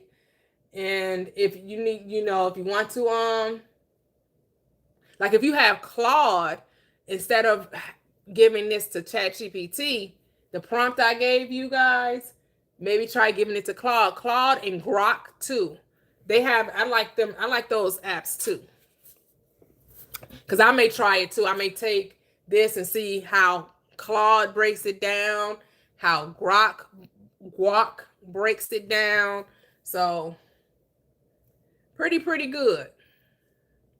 Oh, thank you, Cheryl. Thank you, Miss Kitty. Thank you. So hopefully see you guys tomorrow as we discuss feeling is the secret. Thanks, Elizabeth. All right, so you guys, 10 a.m. Central Standard Time, 11 a.m. Eastern Time. Talk to you guys later. Enjoy the rest of your day. Bye-bye.